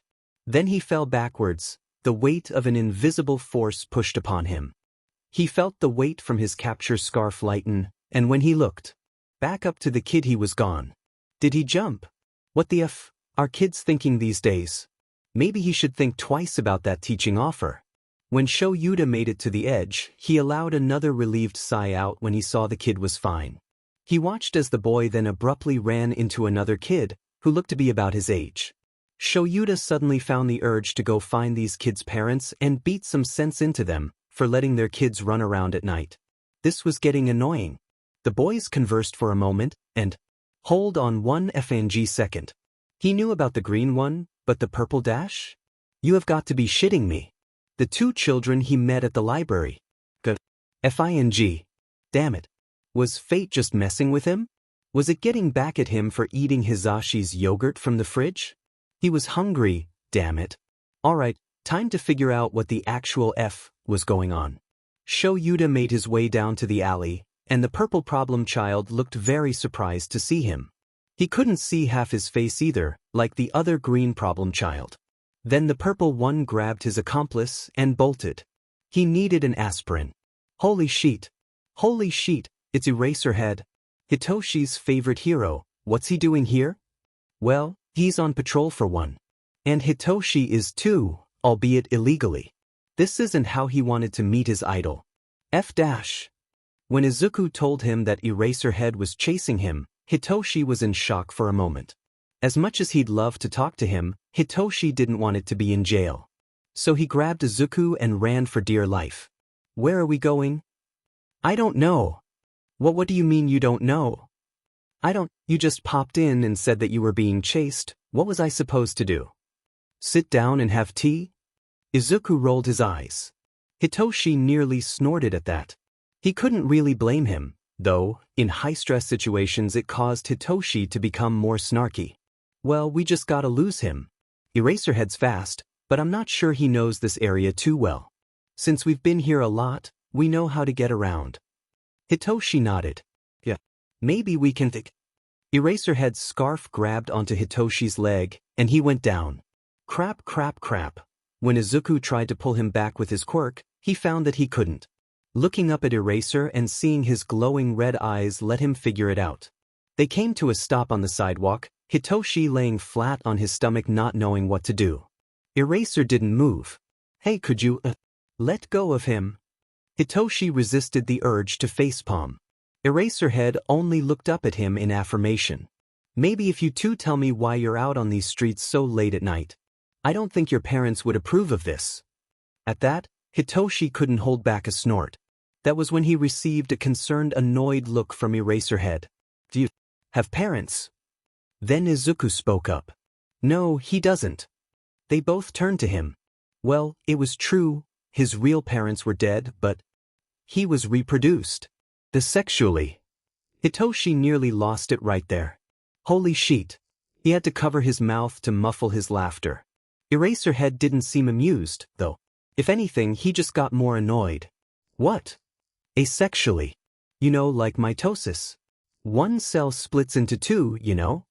Oh yeah, they were so effed. Hitoshi noticed that the grip the capture weapon had on him loosened a bit. He's trying to distract him. Then, a brilliant idea entered Hitoshi's mind. He's right, sir. My parents don't exist. Eraserhead looked down at him. At least he thinks he did, from where Hitoshi could see. What do Y-? Then he stopped mid-sentence. Bingo. Leave us alone and go home. The capture weapon left his leg, slithering back to its owner. Eraserhead had a blank face, but his eyes held a fury that Hitoshi was not wanting to face at that moment. Dutifully, the pro-hero began to follow his orders, leaving the two in silence. Should we make sure he gets home safe? Hold on. Hitoshi then picked up a rock laying on the side of the road and turned in the direction of the pro. Taking careful aim, he threw it right at the man's back. That should do it. Once again, he latched onto Izuku's arm and ran. By the look on his face, he was confused as hell. Before he turned into the alley, he got a glimpse of the man snapping back into reality, about to turn around and see them. Acting quickly, he pulled Izuku into the alley and behind a dumpster. They sat there in silence for a few seconds, panting heavily. After a few moments, they heard the pro letting out a stream of curses. Hitoshi is suddenly very glad he was wearing the mask. Guess he has to get his hair dyed now. When they're sure that they're alone, Izuku turns to Hitoshi. What did you just do? Don't you remember? I told you the way to get out of my brainwashing is if something snaps them out of it. Like if I brainwashed you, I'd have to shake your shoulder or something to snap you out of it. I threw a rock at him instead. That was incredibly stupid. He huffs out. Just like how you decided we should split up. Chiki's going to kill us. She sure is. This is definitely not how Shoyuta thought how his night would go. It was past midnight, and he was headed back home, as his patrol had ended. This gave him some time to think over what had happened. First, he was sassed by the green problem child, or was he actually serious about the asexual reproduction? 'Cause holy F, he looked serious about it, and then outsmarted by the purple problem child. He should have known from the library that these kids were smarter than they looked. He thought they were brothers from how close they were. But now Shoyuta isn't so sure. Their quirks appeared to be related, like some sort of control quirks, but actually vastly different. Green problem child seemed to have some form of telekinesis, if his past experiences with him were anything to go by. As for the purple problem child, he wasn't so sure. Shoyuta had felt all semblance of control cut off when he had responded to the kid. After that, everything was a blur. A mind control quirk, perhaps? The fog had cleared after what had seemed like hours later, when he felt something hit his back. But when he turned around, no one was there. What's more, is the fact that they may not have parents. Or at least the purple one may not. But judging from the kids' answers, they may have been lying about it. Now Shoyuta wasn't so sure. If this is how kids were when teaching, he wasn't sure if he wanted to take on that job. Then another thought popped in. What if these kids were homeless? They looked to have well-kept clothes for the most part, but there was more to this than what they were letting on. No, he refused to let this just happen. Shoyuta was going to find out the mystery of those two kids. He was even more certain of it now. He decided to name them the Grape Problem Children. Mainly because grapes could be green and purple, and their hair fit that perfectly. He also thought it had a nice ring to it. Hizashi would give him a pat on the back for that one. Speaking of, Hizashi's probably going to ask why he's in such a bad mood. Maybe he'll let Shoyuta rant to him. The thought of his cats and boyfriend sounded pretty good right now. But what were you two thinking in splitting up? The whole point of this was so you two could watch out for the other. They were seated in the warehouse, Chiki having wrapped up Izuku's ankle that he had landed on wrong. It was a sprain, thank goodness. But Chiki didn't seem satisfied. She bopped them both on the heads, careful with Hitoshi, as a way to reprimand them.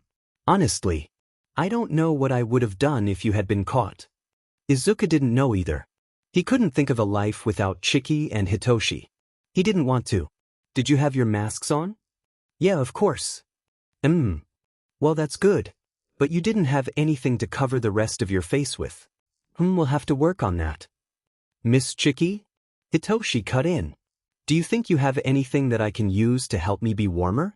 It was pretty cold outside tonight. Chiki thought over this for a moment. Yeah, hold on. I'll find something. Then she disappeared into one of the other rooms. Now they were alone.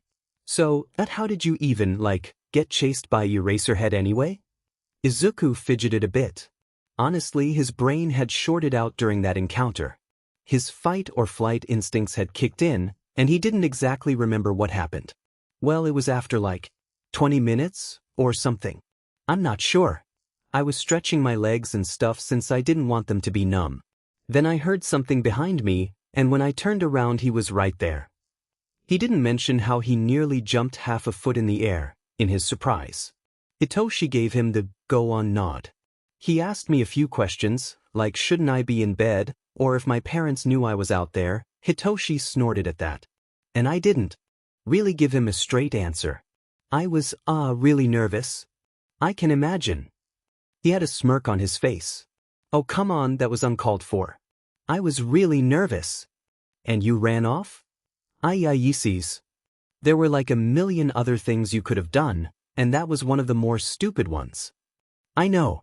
Chiki already told me that. I did. And she's back. Chiki was holding a heavier jacket along with a few other things. Here, Toshikuin. Thank you. Hitoshi rummaged through the clothing and found a gray scarf along with some gloves. Nice. Hopefully these will encourage you guys to be more careful, 'cause the next time you pull a stupid stunt like that I won't be so forgiving. Thank you, Miss Chiki. No need for the miss, kid. I'm turning 17 this year, but thanks anyway. Then she walked off, back to her room. The other two sat in silence for a while. Hitoshi, don't you need to be getting home? You're probably right. If my parents do a random check in my room and find I'm not there, that could be bad. Alright, I'll take you home then. Izuku, you don't have to. But I want to. And I don't want you to be alone. Hitoshi smiled. Thank you, Izuku. After the encounter with Eraserhead, Izuku had decided to put more thought into his outfit, maybe add a few more items to it so he can get around easier. He voiced his thoughts to Chiki, who seemed to agree. While he was at it, Izuku suggested some upgrades for Hitoshi too. Chiki also agreed with that, although he would have to do more jobs for her to pay her back. Which he didn't mind, to be honest. So Izuku decided to draw out what he envisioned his outfit on being. What he came up with wasn't too shabby, in his opinion. His shirt was actually a dark Viridian hoodie. Usually he kept his sleeves rolled up as it felt more freeing for him. Izuku wore a red bandana around his neck to pull it up to his face if necessary, and has gloves that went past his wrist, without holes for the fingers, to match. The pants were a dark blue, and they made way for the dark magenta-colored boots he wore. It almost reminded him of Eraserhead, but not quite. There was also a yellow sling backpack with one strap for carrying items with him. Quite useful, he must say. Hitoshi had a similar outfit, but instead of a bag he had a satchel, and his hoodie was more of a purple color than green. So now they were both better suited for their jobs, which Izuku and Hitoshi were grateful for. Now they were both 12, although young they were mature for their age. They had to, considering their situations. But they were still children at heart, of course, and some days they would go to the library to just relax or maybe the park even. Which is where they were today. It was a beautiful summer day, barely any clouds in the sky. Numerous children were running about with their friends, laughing and playing. Izuku had seated himself on one of the benches under a tree to find comfort in. Hitoshi stood by him, leaning on the bench and just observing the other kids. He hummed. I remember when my mom would take me to the park, and I'd play with the other kids. It was really nice, and I miss playing with them. I miss Kaken too. Who's Kaken? Hitoshi inquired. Oh, that's just a nickname I gave him. His real name is Bakugo Katsuki. The name felt foreign in his mouth. Wonder how he's doing. He was a friend of mine before he started bullying me. Remember how I told you I was a late bloomer? Well, because of my supposed quirklessness, my friends basically ditched me and started treating me like their punching bag. Hitoshi's frown deepened. They shouldn't have treated you like that for something you can't control. Same with you. Those kids shouldn't have judged you based on your quirk. But isn't it villainous though? I mean, I know you said it isn't. Suddenly, Izuku shot up and whirled around to face Hitoshi completely. Of course not. Your quirk can help so many people. You saved us from being caught when we were being chased by Eraserhead. If not for that, I don't think I would be here with you right now. Their biggest fear had nearly become a reality that night. that they would be separated and alone, left to deal with more onslaught from other adults. Needless to say, the boys thought of each other like brothers and couldn't stand the thought of losing the other. So the both of them decided that they would stick together, no matter what. Izuku sat back down, letting out a little sigh. Hitoshi took a seat next to him, and they sat there and watched the other kids. After a while, "Hitoshi, is that?" Entering the park were the kids that Izuku had encountered when he befriended Hitoshi. The bullies. Izuku's face darkened, and Hitoshi paled a little. "Oh crud. Yeah. Let's go now." Grabbing onto his arm, Izuku began to go the opposite way the boys were going. Unfortunately, they saw them. "Hey, isn't that the kid with the purple hair, the one who has the villainous quirk?" "It is." "Where do you think you're going, villain?" Hitoshi stiffened. Izuku gripped his arm to ground him and looked around. The other parents didn't seem to take notice, or if they did, they were ignoring them. With Hitoshi in tow, Izuku continued walking while ignoring the others. The bullies took notice and began to walk faster to Izuku and Hitoshi. That was when Izuku decided to make a run for it, practically yanking Hitoshi away with a yelp. They got out of the park to find that the bullies were giving chase now. But it shouldn't be too much of a problem if they managed to lose Eraserhead. This should be easy. But that time, they had Hitoshi's quirk to help. And they were alone. Now, they're out in public with witnesses, and it would just make Hitoshi get into even more trouble. "I think we're going to have to scale one of the buildings to lose them. I doubt they can follow us." "Yeah, but what if an adult sees us?" "Get into an alley or something. If the other kids tell, I doubt their parents will believe them." So they formed a plan. Lose the bullies by running around like heck, then escaping to one of the buildings to make sure they were safe. Luckily, Izuku and Hitoshi has stamina on their side, so they could outrun them. "Get back here. You have to own up to your crimes, villain." But Hitoshi didn't even do anything, at least not yet judging by the look on his face. Izuku shook it off and continued running down the side of the street, on the sidewalk.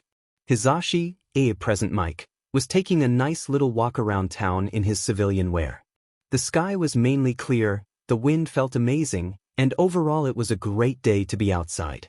Apparently, some children thought the same thing because as Hizashi was walking, two kids flew past him in a green and purple blur. When he saw two others follow behind, he nearly fell over to how fast they were going. Seemed like an energized game of tag to him. Hizashi smiled and lifted his cap to get a better view of the children turning a corner. He hoped they were having fun. Hitoshi nearly ran into a man while he was running, mentally apologizing for doing so. But he was more focused on the life-or-death situation he was in right now. He reared around a corner, almost slipping as he ran, Izuku right in front of him. A quick glance behind him showed that yes, the bullies were still following them. "Are you serious?" They seemed to be that determined to beat him up. Well, Hitoshi was that determined to live, thank you very much. They were nearing a dead end, which of course meant they were screwed. There was a fire escape they could climb up, but the kids would see them. But Izuku was never one to be unprepared, as Hitoshi saw him pull something out of his pocket. "Hey, Hitoshi, close your eyes." "Is that a flashbang?" "Yeah. Chiki gave it to me. Come on, we have to be quick." "This is a horrible idea." "Well, I'm going through with it, so it can't be that bad." At that moment, Izuku turned to the bullies and threw the flashbang right at their feet. Since they were between two buildings, no adults would have seen them. When the flash went off, Hitoshi and Izuku began to scale the fire escape at lightning speed. When the other children recovered, they found that Hitoshi and Izuku had disappeared. "What? Where did they go?" The two boys were nestled safely on top of the roof of the building they had scaled, hidden from the bullies' view. At that moment, three very angry parents stepped into the alley. Hitoshi chuckled. Must be their parents. Oh, they're getting their desserts. They both watched as the boys were dragged out of the alley with their parents by the ear, scolding them. Most likely because they were supposed to stay in the park, not run around the whole town. That was great. Izuku laughed a little. Yeah, it was. It let me get a little exercise in. So apparently running from bullies gives us the power of speed. Yeah. Well, at least one good thing comes out of that encounter then. Izuku agreed. When the boys were sure the coast was clear, they made their way down the building and back out the alleyway, heading back home. Stepping inside his shared apartment, Hisashi was greeted with two cats meowing and clawing at his legs. He took off his shoes at the doorway, bending down to pet the animals. "Hey little guys. Are you hungry?" They each gave an affirmative meow in response. Hisashi proceeded to go feed them, putting their food in their respective bowls. The cats seemed happier after that. At first, when Shoyuta had brought up the idea of having cats, Hisashi was hesitant. He wasn't sure if they'd have time for them, given their jobs and all. But cats were easier to care for than he expected, and they were actually quite calming. Hisashi found their presence to be comforting when Shoyuta wasn't home. Funny how the cats reminded him of Shoyuta. The cats went to their usual napping spots, usually the areas where light escaped from the outside. They would be found on the floor by the window, on the couch, and such. Again, they reminded Hisashi of his boyfriend. Letting out a sigh, Hisashi plopped down on the couch and observed Dawn. She had gray fur with white boots, along with some white on her tail, as she relaxed in the sunlight. Shoyuta wasn't home at the moment, so either he was running errands or maybe taking a walk like he did. It was a nice day for it. Or maybe he was looking into those two kids that he had ranted to Hisashi about. Shoyuta was on patrol a few weeks ago, and he had encountered two kids that he thought may have been homeless. The thought of children running around at night in the streets didn't sound very appealing to Hisashi. He hoped they were okay. Maybe he could meet them sometime, and find out more on this mystery. Izuku and Hitoshi were out on another patrol, as they had been on many times before. There was only one time they had encountered Eraserhead, a few months earlier, and as much as Izuku wanted to meet him again, to ask him questions about his quirk cause it was frigging awesome, he had to think realistically. The chances of them meeting again were low, as Eraserhead didn't usually stick to one area for an extended PRD of time. And if they were to meet, Eraserhead would most likely take them into the police station, which the boys were not going to let that fly. So they would have to avoid him the best they can. They were well into the summer, although it was night, it was still pretty warm. Humid, even. It had rained the day before. Izuku pulled on the collar of his shirt to relieve himself of the heat. What the two 13-year-old boys had been doing was mainly saving people from small-time criminals, or stopping a fight from becoming a full-blown brawl. But usually they had a harder time with that, seeing as they were small and not trained professionally. Not to mention, Izuku's lack of muscle was concerning to him. He'd have to do something about that. For now, they'd have to settle on just disarming these conflicts in a passive-aggressive manner. They kept to the shadows. Izuku didn't want to risk being seen by another adult, and he didn't let his guard down. A shout from a nearby alleyway snapped Izuku out of his thoughts, Hitoshi as well. They run to the alley to see what was happening, but keep to the edges of the building to avoid being seen. A taller man was looming over a cowering figure, holding what appeared to be a knife. Must be a shakedown. No good. Izuku and Hitoshi shared a look, having gone through this routine many times before. Izuku then leaps into action, whisking the knife away from the man with his quirk. Said man is surprised, and turns to see Izuku and Hitoshi standing in fighting positions. Izuku nods to Hitoshi, and he returns the gesture. Knock knock. What Ash?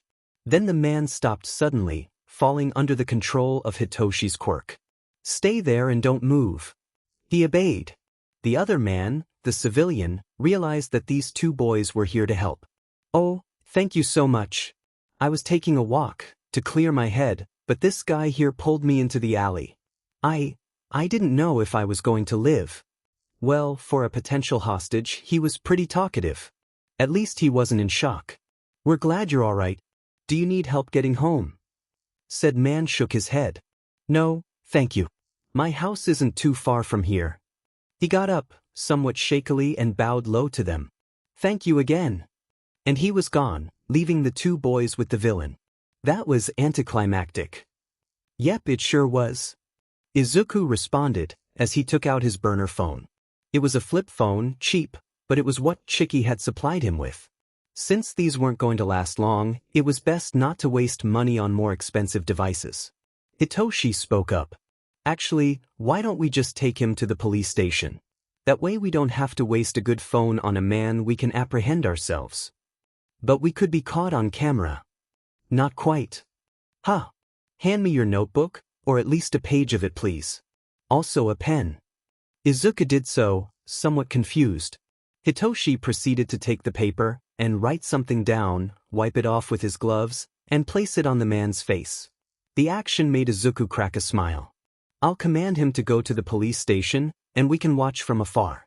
If anything happens, we can act accordingly. Sounds like a plan. Tsukachi Naomasa was in his office, slaving over paperwork. Although not an unusual occurrence, it was pretty late. He needed to get to bed. However, when one of his phones from the on-duty officers rang, he silently thanked it for the chance to get a break from paperwork. What? There's a man outside. The officer on the other line spoke. Yeah. He was standing there, like he was in a trance, and there was a piece of paper on his face. It said that the man was a thug attempting murder, or at the least he was trying to hurt someone, and that to snap him out of the trance, give him a pat on the back. So we did that, and he immediately became hostile. We have him in one of the holding cells now. Alright, I'll come over there in a moment. He placed the phone down in its designated spot, and leaned back in his chair. How was? So a wannabe mugger was apprehended, but how? He didn't hear of any report on a hero on patrol tonight stopping a mugger. Could it be a vigilante? Oh god. Even more paperwork to deal with. Tsukachi didn't hate paperwork, per se, but he hated it when it was unnecessary. He could be focusing on more important things, but no.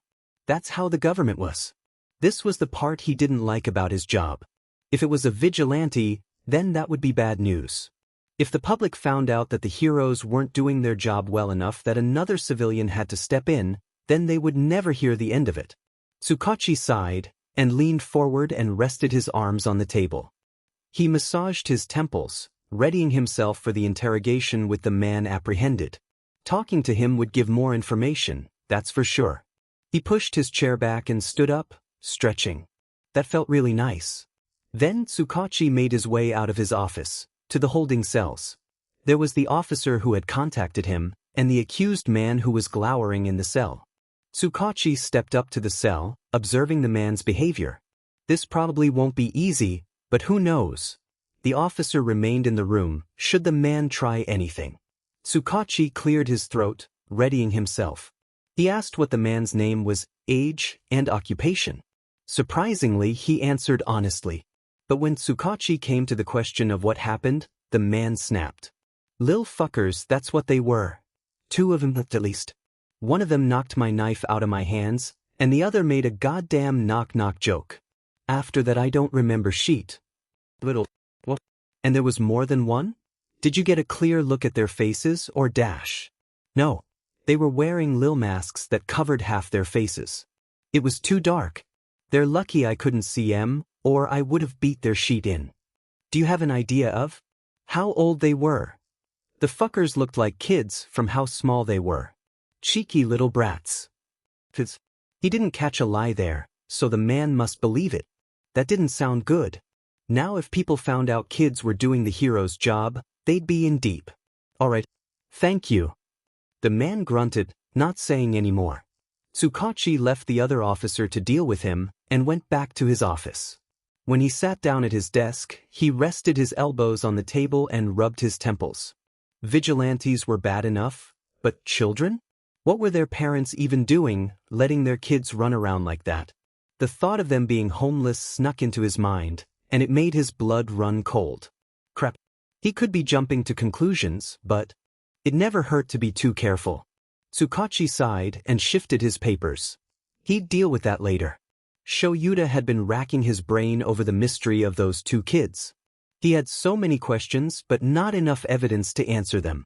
It made him frustrated. Sometimes he hated having all this extra time during the day. It gave him nothing to do except think, and it was not good for him to be alone with his thoughts. Hisashi wasn't here, but rather at his day job, being a radio show host. Maybe Shoyuta could listen in on that, and have something to talk to Hisashi about when he came home. He was always overjoyed when he had found out Shoyuta was listening to his podcasts. So that's what Shoyuta did. He went on his phone and to the radio app and tuned into his boyfriend's show. Right now, the ads were going on, so he had to wait through those.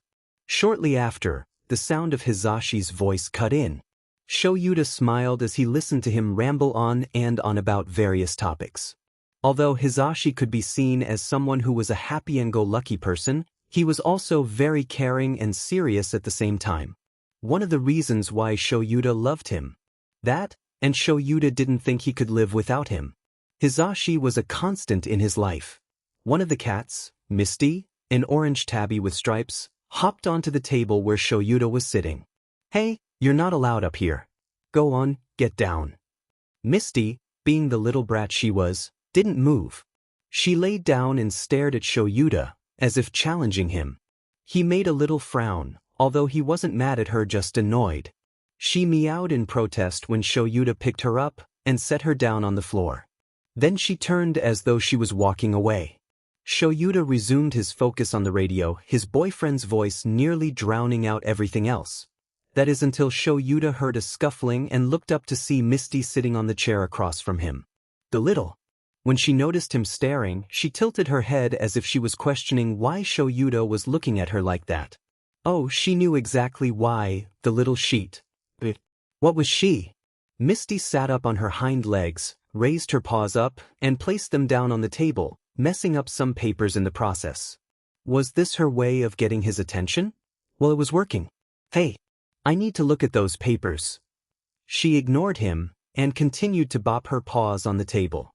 "What the F dash? Misty! Riao!" Shoyuta gave her a hard glare and she stopped. As Misty was walking past him to their living room, she sneered at him the best she could. Shoyuta rolled his eyes and went back to the paperwork. The papers were for the teacher application that Nezu had requested, and Shoyuta had thought long and hard about it. After much discussion with Hizashi, he had caved.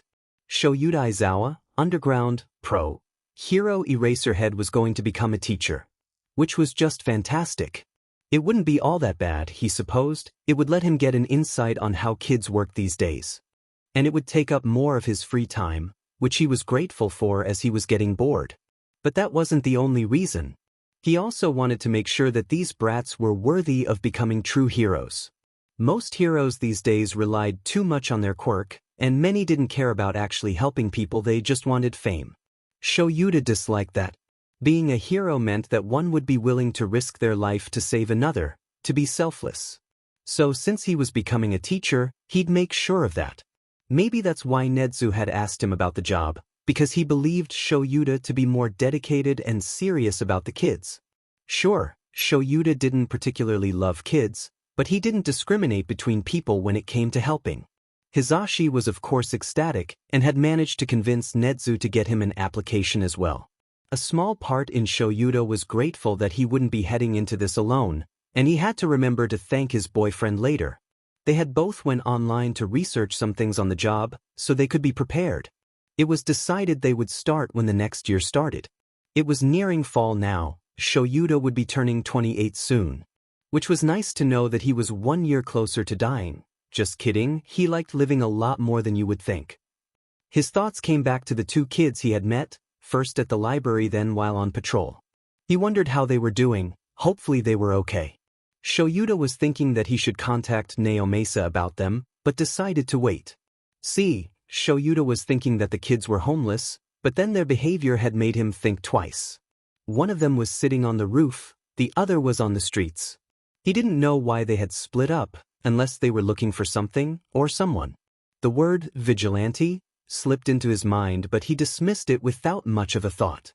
The boys were too young for that kind of business, and they didn't show much fighting prowess when they were up against him. Purple Boy seemed to know what he was doing, though.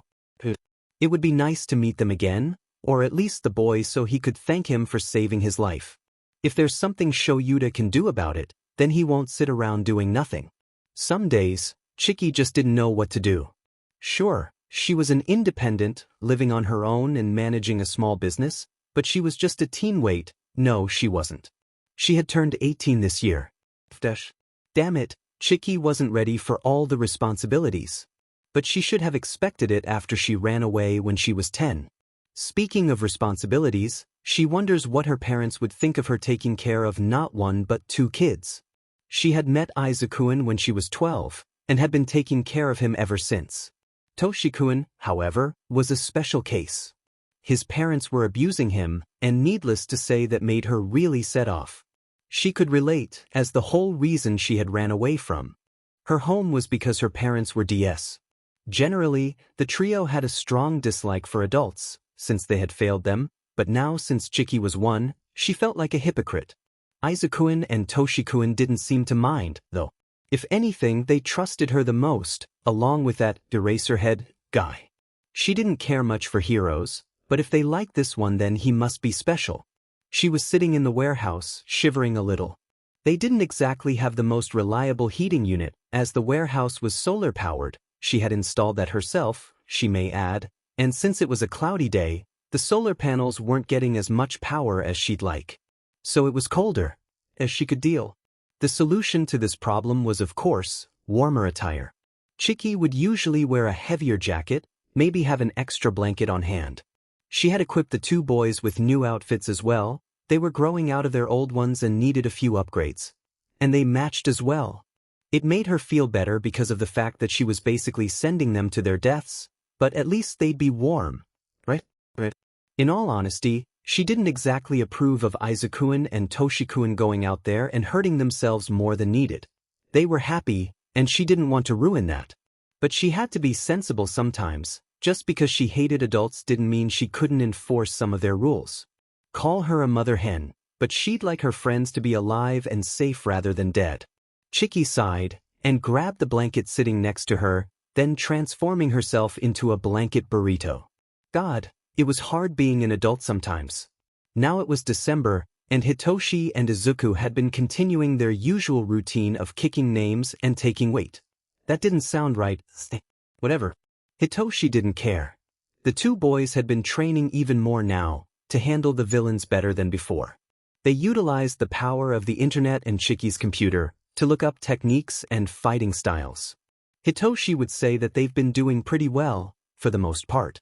Sometimes he wished he could use those on his parents, or on the bullies, but that would just draw attention. And he'd get punished more. So he decided against it. Anyway, Hitoshi really wanted to meet Eraserhead again. But he was just so cool.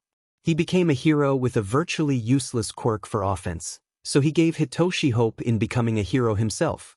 Izuku helped a little too, saying how he would become a hero, but not just because of his quirk. He had the heart for it. Hitoshi did not tear up when he said that. He didn't. He totally did. He doesn't really regret it though. But mainly, the real reason. Well, the more that Hitoshi thought about it, the more stupid it sounded. Maybe Eraserhead could help him with his situation with his parents. Maybe he could get him away from them. But that just made Hitoshi feel even more stupid cause Eraserhead clearly didn't have time for kids like him. He had more important things to do. Heroes have to go through difficult situations, right? This was just one of them. He would endure it alone. This was just part of becoming a hero, right? Somewhere, Shuta's parental senses were tingling. Maybe one of the cats were hungry. Izuku had gone out to the store while it was snowing out. While he didn't mind the snow too much, he wished he wore a warmer jacket. The all-might one he used to wear always provided him with the warmth he needed. It was a gift from his mother, and he loved it dearly, and the warmth of it reminded him of his mother's hugs. She gave the best hugs. Izuku stepped into the store, money that Chiki had given him in his hand. The heat from the store hit him at full force, and man did it feel good. After grabbing the items he needed, he paid for them and left. His shoes made crunching sounds as he walked on the sidewalk, the snow not yet shoveled. He could see his breath, and it reminded him of a certain someone's Chuizuno. Think about something else. As he was walking back to the warehouse, he looked into the alley he was walking by. It was a force of habit, considering his job. There was movement and he stopped. Gripping his grocery bag, Izuku crept closer to the alleyway. When he entered, he didn't see anyone. Maybe it was just a stray animal, huh? A paper had appeared right in front of Izuku, with writing on it. Confused, he picked it up to look at it. League of Villains. Recruitments? The paper had information on recruiting, and this clearly wasn't something for Izuku, but rather other small-time criminals and villains. He would be lying if it didn't pique his interest, though. He'll ask Chiki about it when he gets back. And with that, he folded the paper into a neat square and put it in his pocket. When Izuku got to the warehouse, he asked Chiki about it. League of Villains? They're just a bunch of wannabe villains and they're just idiots. Don't pay any mind to them. Okay then. She left to attend to her own business, leaving Izuku to his lonesome. He wanted more information than that, to be honest. Looks like he'll have to look into this himself. Kurojiiri had just finished distributing the recruitment papers, and had nearly got caught by a little kid. Honestly, he thought it was a rather stupid idea to use papers, considering how easily the heroes could find them and squash their operation from there. But it was what Master Tomura wanted, so he went along with it. Master Tomura was turning 18 soon, so Sensei had decided to enlist more responsibilities onto him. If Kurojiiri could have done something about it, he would. But he wanted to avoid becoming dust as he very much liked being alive. Sometimes he reconsidered his choice in becoming a villain, but it gave him more free will with his quirk, and he could send his funds to his loved ones. So he kept silent. Hisashi was really excited. Could blame him? He was going to become a teacher in 4 months. Even though he received the news almost 2 months ago, he was still jumping for joy. He was sure that Shoyuda was getting tired of it, but he wasn't showing any sign of caring. He decided to go to the library to get more insight on kids. After all, that's where kids are these days, right? Well, he hoped so. Now that it's winter, children are more likely to be inside relaxing. So maybe Hisashi could find some at the library. As he got ready to leave, his lover stepped into the room out of his office. What are you doing? Hisashi flashed a big smile at him. I'm going to the library. Since we're becoming teachers, I thought I'd take it upon myself to practice. Practice? Shoyuda raised an eyebrow. Yeah. I wanted to interact more with them, to get a feel of how they are. You know, since I usually meet kids at cons and rescues. If we're planning on adopting our own. Shoyuda nodded. You're right, smart thinking. Tell me if you find anything useful. Why don't you come with me? Now that I think about it, I'd say you're the one who needs practice with kids. He giggled when he said that. For a moment, Shoyuda stood there, contemplating. In the silence, Misty meowed loudly, as if to show that yes, she does exist. After a few seconds, Shoyuda responded. Yeah, I'd like that. Fantastic. Come on, get ready. And find a heavier jacket than that. It's cold out. He didn't want his boyfriend freezing to death, that's for sure. Even though he acts like he doesn't need love and appreciation, Hisashi will give all of it to him. Because he loves him so very much. After they were all ready, they headed out.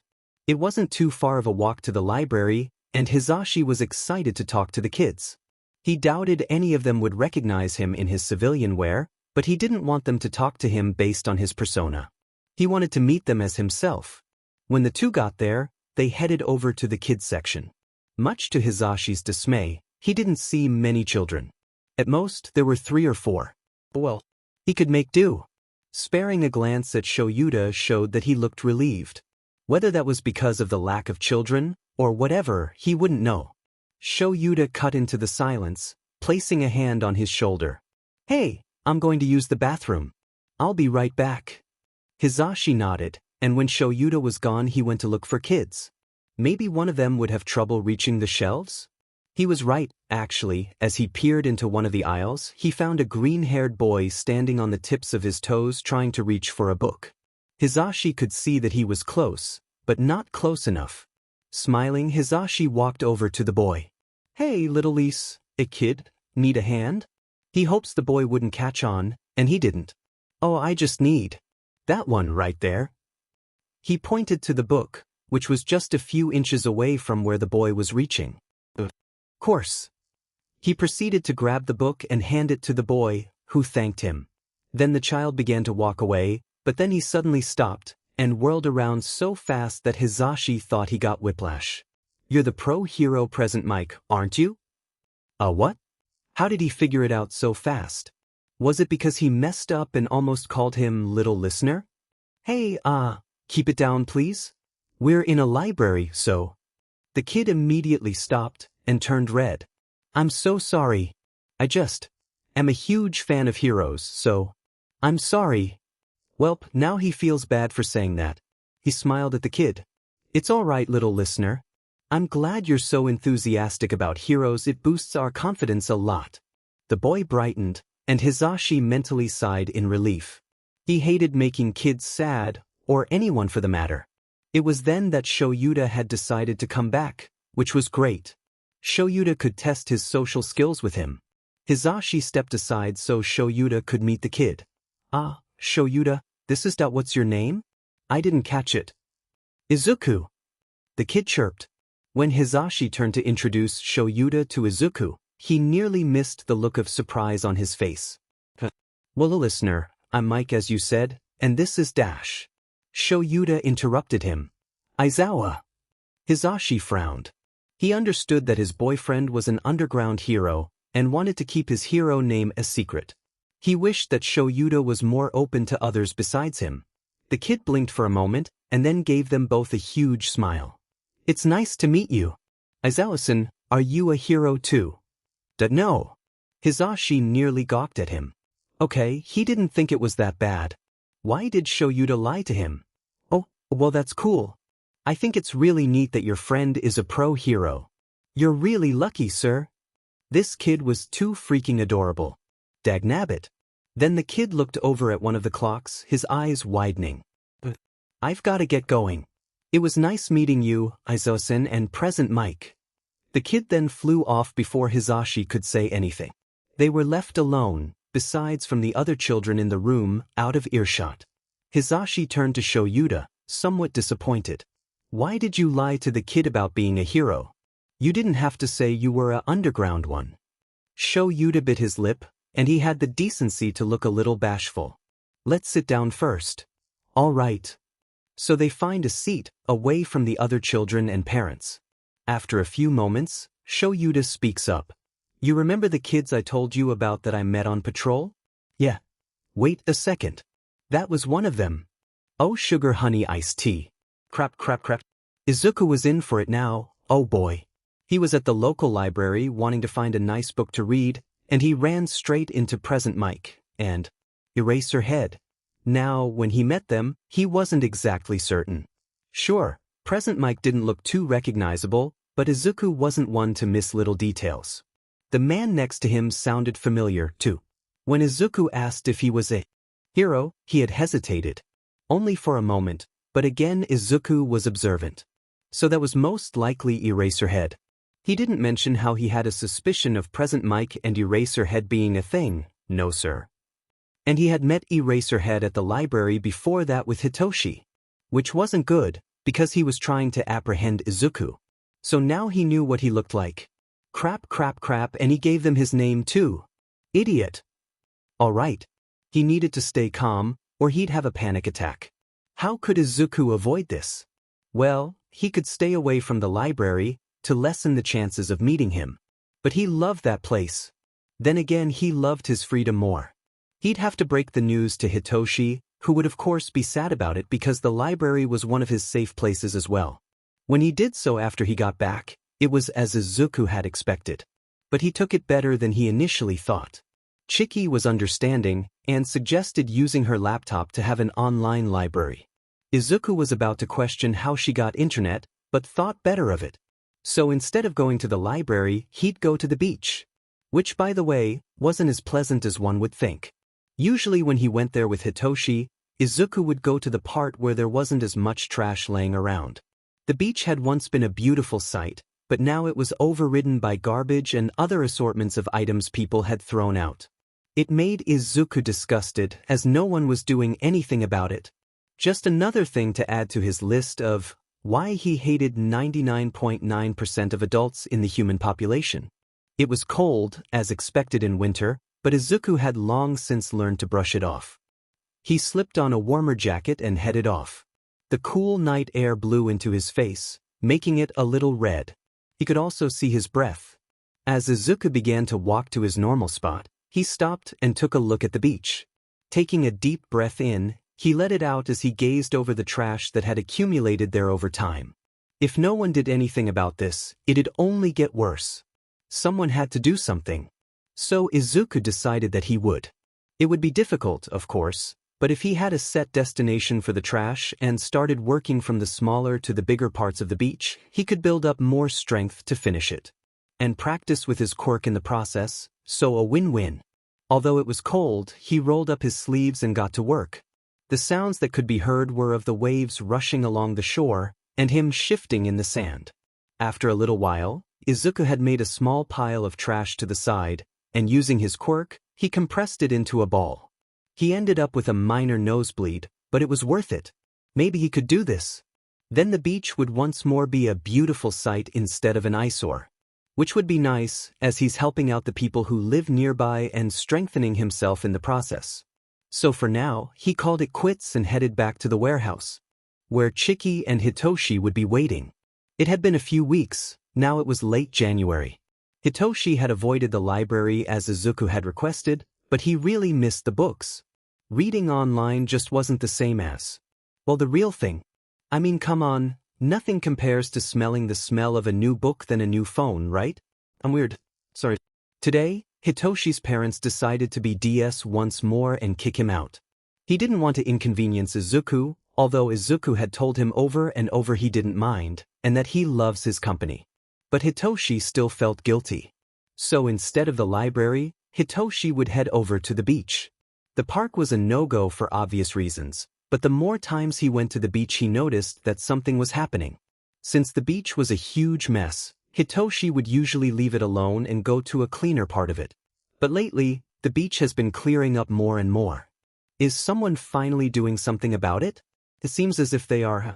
Finally, someone's taking responsibility. Maybe adults aren't so bad after all. Actually no. He still hates adults. Except for Chiki, she's cool. And Eraserhead too. As he gazed over the horizon, he caught movement in the corner of his eye. When Hitoshi turned to look, however, there was no one. Must be a bird or something.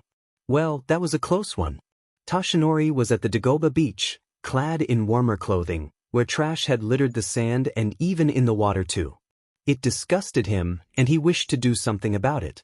Apparently he didn't act fast enough, however, as someone is already clearing the beach. This is good. He'd like to meet the one who took it upon themselves. They seem like a respectable person. So he thought maybe he could catch whoever was cleaning the beach in his spare time. Toshinori was intrigued by this person's actions. But what he saw was a young boy with wild purple hair. Toshinori didn't see his face, but he didn't think that this was the one cleaning the beach. Now, that would be absurd. A kid shouldn't have to do what adults have to do. So when the kid looked his way, he didn't want to come off as a creeper or stalker, so he had ran off after that. He'll catch them another time. It wasn't too big of a deal. Izuku had been making pretty good progress with the beach, in his opinion. He noticed more people coming around to it, and for that he was happy. But he still had a long way to go. He wasn't even beginning to be halfway through, but hey, it was a start. As he continued, Izuku noticed that his body became more and more resilient to the weight of the trash he was carrying. And his quirk was improving steadily too. Usually he would use it to get higher items he couldn't reach. But it paid off, because now he could hold an item for nearly 5 minutes in the air without a nosebleed.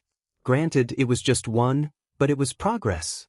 And for that Izuku was very excited. There was so much he was looking forward to doing with his quirk.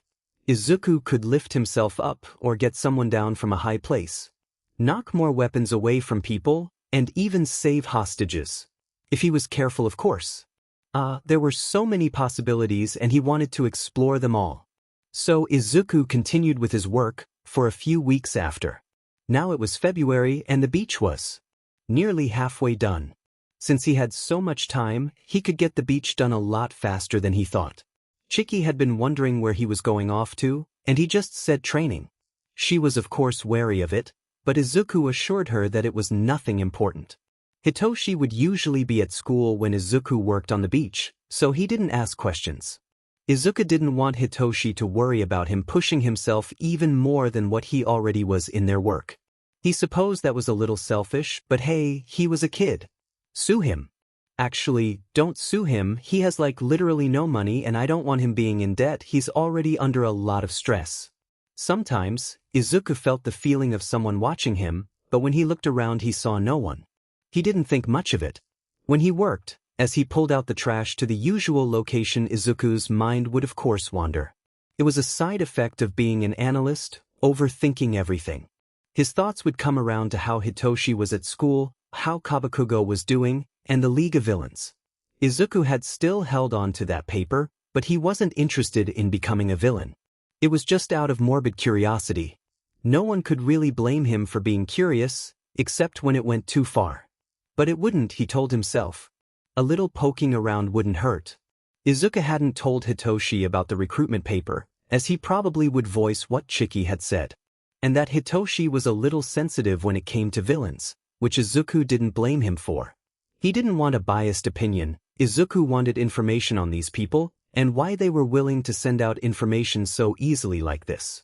Well, a civilian could easily find it and take it to the police, but he hadn't heard anything on the news about that. Or in the newspaper, for that matter. So he'd just continue to look into it more later. For now, he'll work. It was nearing the end of February, which just made Hisashi even more excited for April, when he would start teaching at UA. And he would be with his boyfriend. It was going to be great. He was just so excited to meet the kids and talk to them. Speaking of kids, he couldn't get his mind off the two that Shoyuta and him had met at the library. They were the kids who were thought to be homeless, which concerned Hisashi. He wanted to help them if possible. So they thought they could still find them at the library, but no such luck.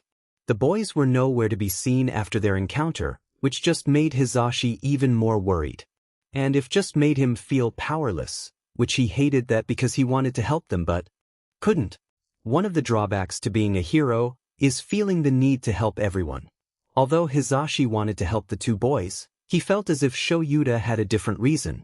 He did say that one of them had outsmarted him and used their quirk on him, and he wanted to find out more about that. Shoyuta seemed pretty mad when he had come home that night, enough to make the cats back off. But anyway, Hisashi has other things to think about, although he couldn't stop thinking about the kids, and letting this deter him from his work is no excuse. So he continued finalizing some of the papers for his hero job, as he wouldn't have as much time for it. Hisashi hummed one of the songs that usually came on his radio, and let himself be lost in his work. Alright, this was getting ridiculous. The beach looked to be about halfway cleaned, and Hitoshi was wondering who the F was responsible. He decided that, since he had nearly nothing else better to do, he'd find this mystery person. And thank them. When he went to the beach, what he was expecting was to find a group of people working together to move the trash, or something like that. But instead, Izuku. This made Izuku startle and deactivate his quirk. He was in the middle of moving a washing machine, and it made a huge thud as it made contact with the ground. Izuku whirled around to face Hitoshi, eyes wide. You scared me. Sorry. What are you doing? That was a stupid question. He was cleaning up the beach, for goodness sake. What does it look like I'm doing? Never mind, I just want to know why you didn't tell me or Chiki you were doing this. This is huge, man. It's not that big of a deal. Izuku, this beach is like 50 miles long with trash coating it. And you're cleaning it up by yourself. Hitoshi was exaggerating, but he wanted to get his point across. It's not 50 me. Well, someone had to do it.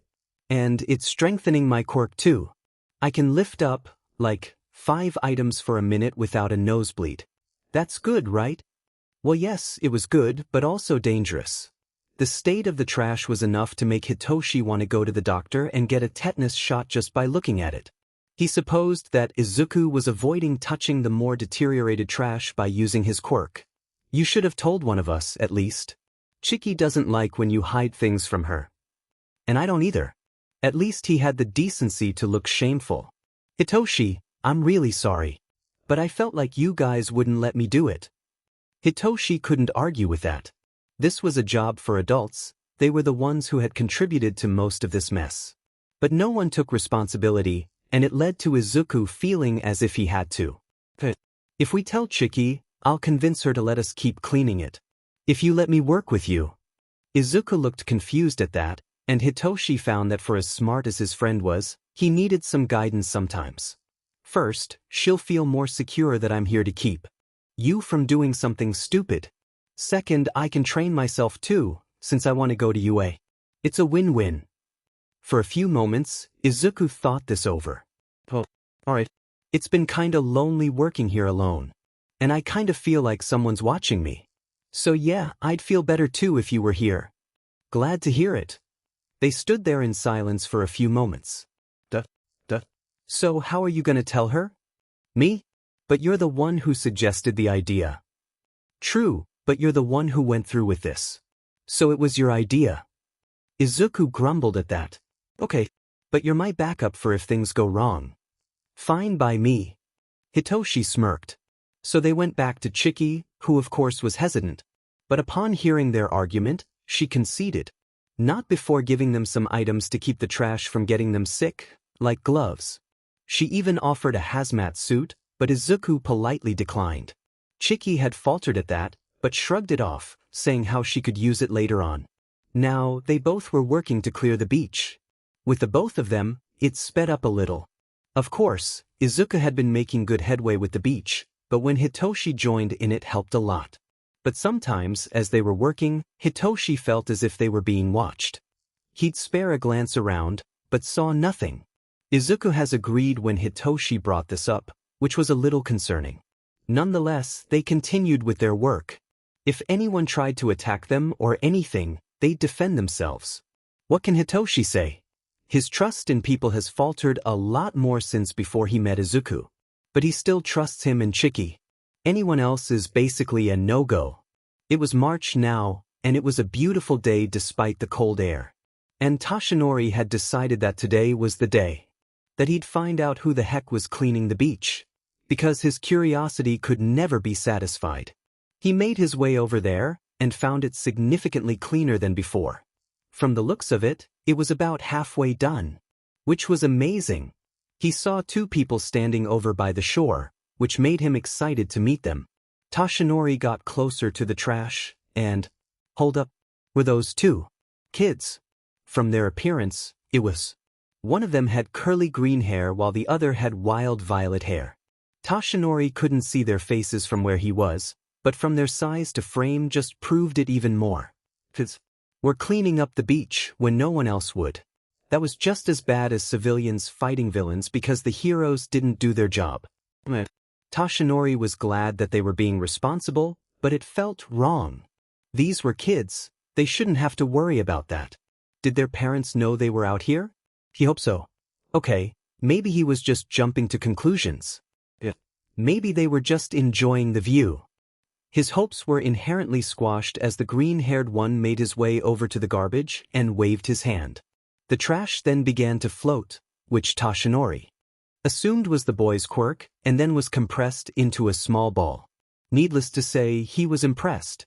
But before he could do anything, the purple-haired one then whipped his head in Toshinori's direction so fast that he thought he got whiplash. And yep, he saw him. Oh boy. The kid then got the green boy's attention, and motioned over to Toshinori, and they both saw him.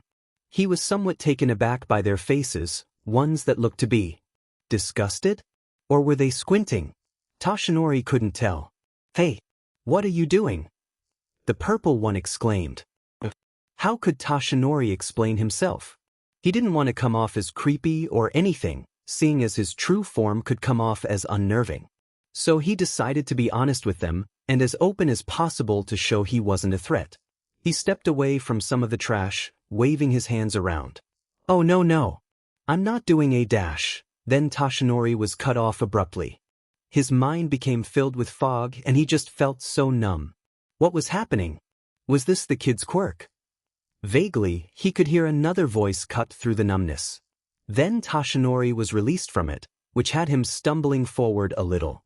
He looked up, and found he was standing right in front of the two boys, one looking at him with distaste and the other with curiosity. Dash. What are you doing here? The purple boy interrupted. Toshinori hesitated, as he didn't know what would happen if he responded.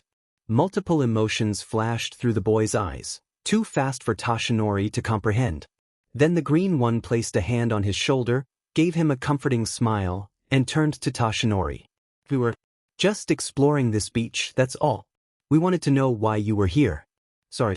Paranoia. Well, Toshinori could explain himself. I see. I'm very sorry for startling you. He gave a polite bow. You see, I had noticed the beach was clearing up, and was wondering who was responsible. I came here to see if I could find out who. Understanding showed on the green one's face, and he nodded. We don't know who's cleaning this beach. We just came here to, get a look at the water. Yeah. Was the kid lying to him? Toshinori had just seen him lift up a pile of trash and crush it. But he wasn't about to question it. The boy then bowed low to Toshinori, surprising him. I'm very sorry about my friend here. He isn't the best with people. Neither am I. Social anxiety was to be expected in children. These ones fared no different. Toshinori nodded. Of course. I was like that at one point. We all are. You'll grow out of it, I'm sure. Green-haired one then brightened, and bowed once more. Thank you, sir. We'll be out of your hair now. Then he nudged the purple one, whose face was downcast, and they both left the beach. Toshinori watched as they headed off, and smiled. They seemed like nice kids. Izuku had expected Hitoshi to be mad at him for writing him off when they talked to that man, but he didn't want to come off as rude. Just because he hated adults didn't mean he couldn't respect them. He knew not all of them were as they seemed, and Izuku wasn't one to jump to conclusions. Hitoshi, however. I was asking him what he was doing. Was that so bad? They were still on the beach, the sun starting to dip down past the horizon. It was starting to get a little more chilly. Izuku responded. If you mind control him without even letting him answer, then yes. A frown. I was being cautious. I'd call that paranoia. Izuku. Look, Hitoshi, we both don't have the best relationship with adults, that much is true. He took a deep breath in. But not all of them are bad. Hitoshi wavered at that, but looked ready to protest. Let's just go home. All right. Then Hitoshi picked up his pace from next to Izuku to ahead of him.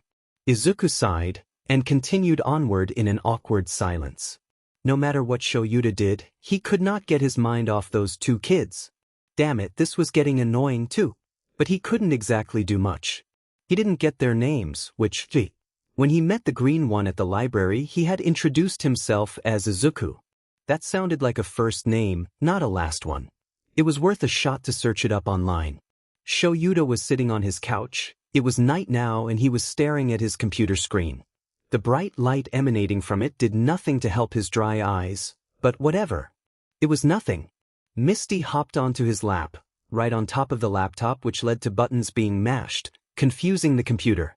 Hey, you're gonna mess it up? Go on. I'll pet you later. The accused Misty took one look at him and sneered. Shoyuta returned the gesture, which led to her getting up and sashaying away. Honestly, cats were so dramatic. Then he drew his focus back on the computer again, and found that it had taken him to a new page. Shoyuta clicked out of it, and sat in silence for a moment. If the kid was homeless, he could be classified as missing. So maybe he could find this Izuku kid on one of the missing child websites. Shoyuta entered in the information he had, but nothing.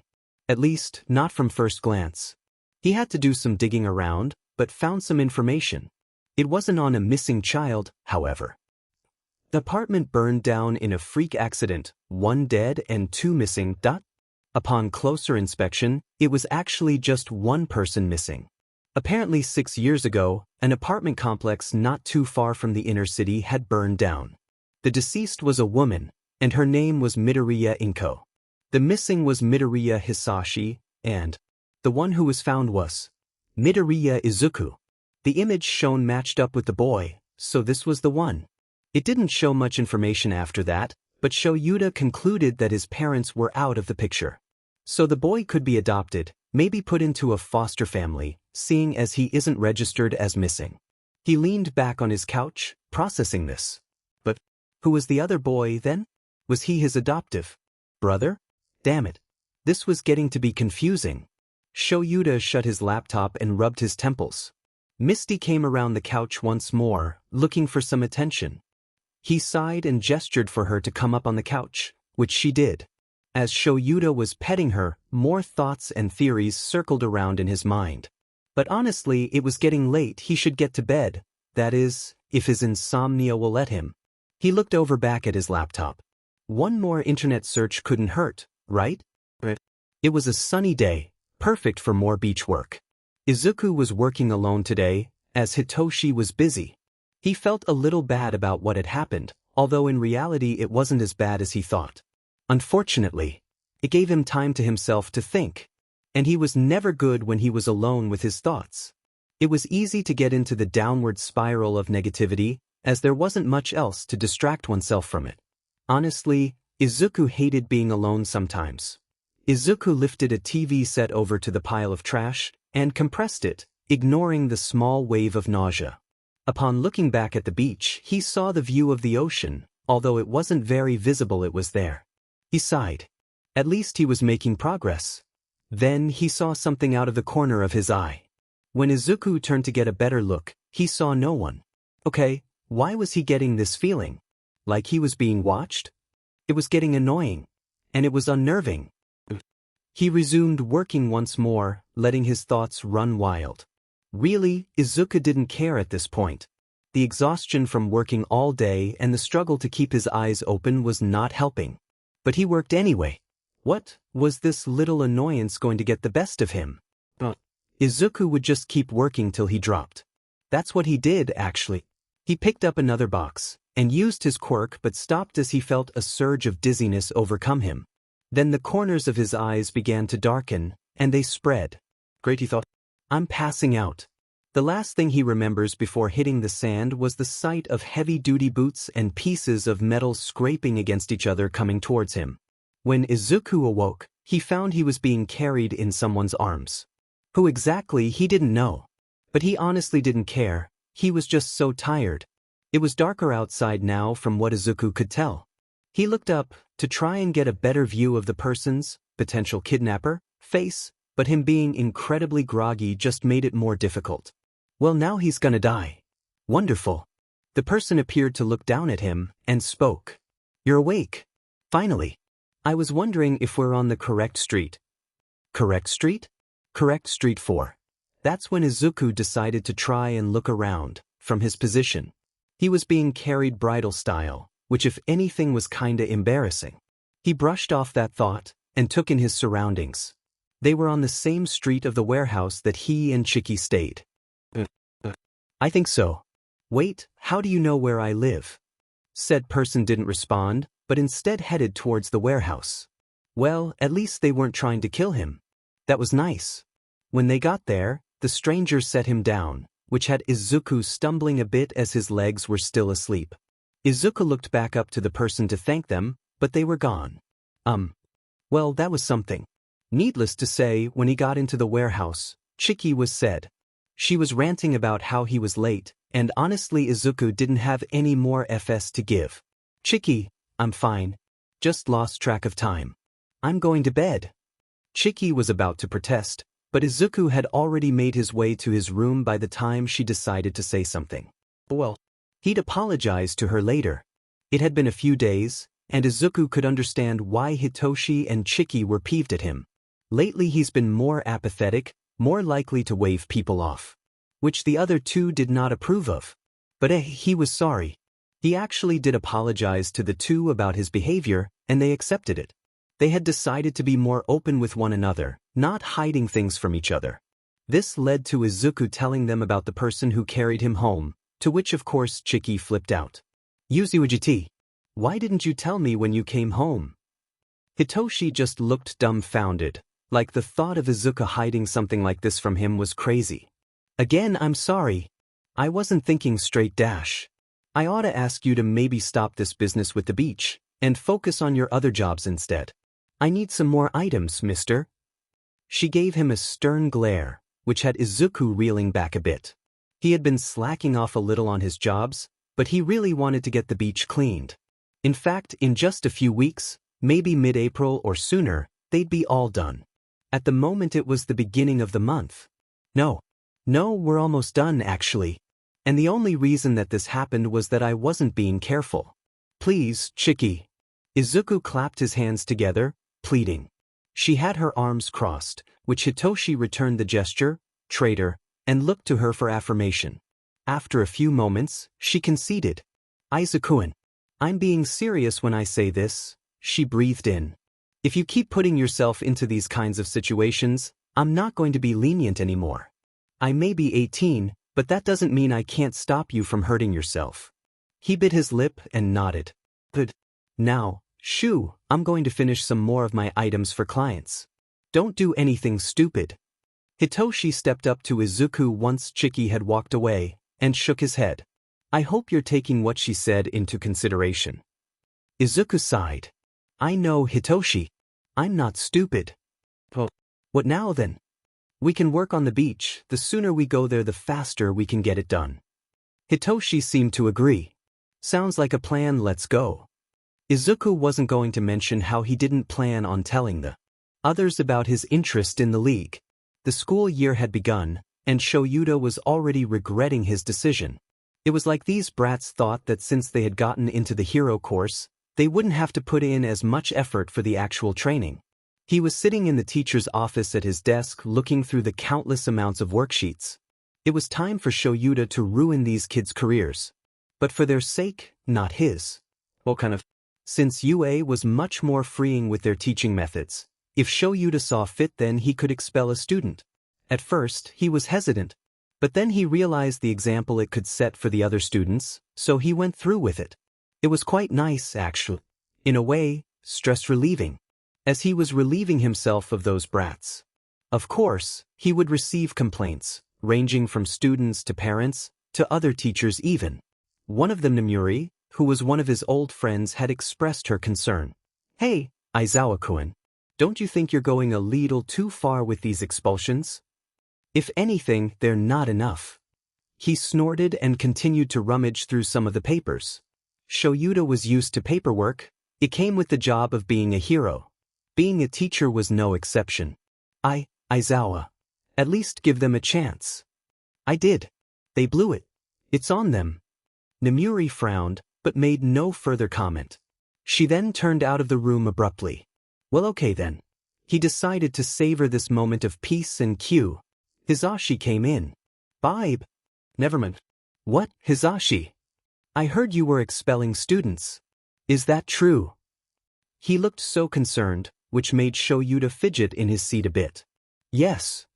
Hizashi let out a gasp, not as overdramatic as his usual ones, and stepped over to Shoyuta with his hands on his hips and a crease between his eyebrows.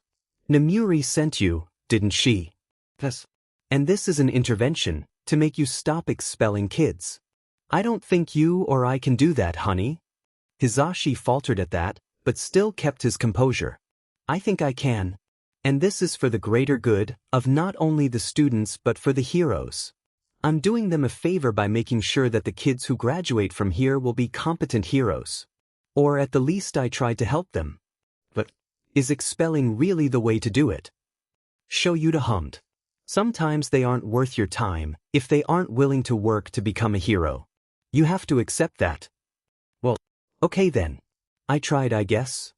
Hizashi then turned to leave, but Shoyuta spoke up. Hold on, that doesn't mean I'm ignoring you.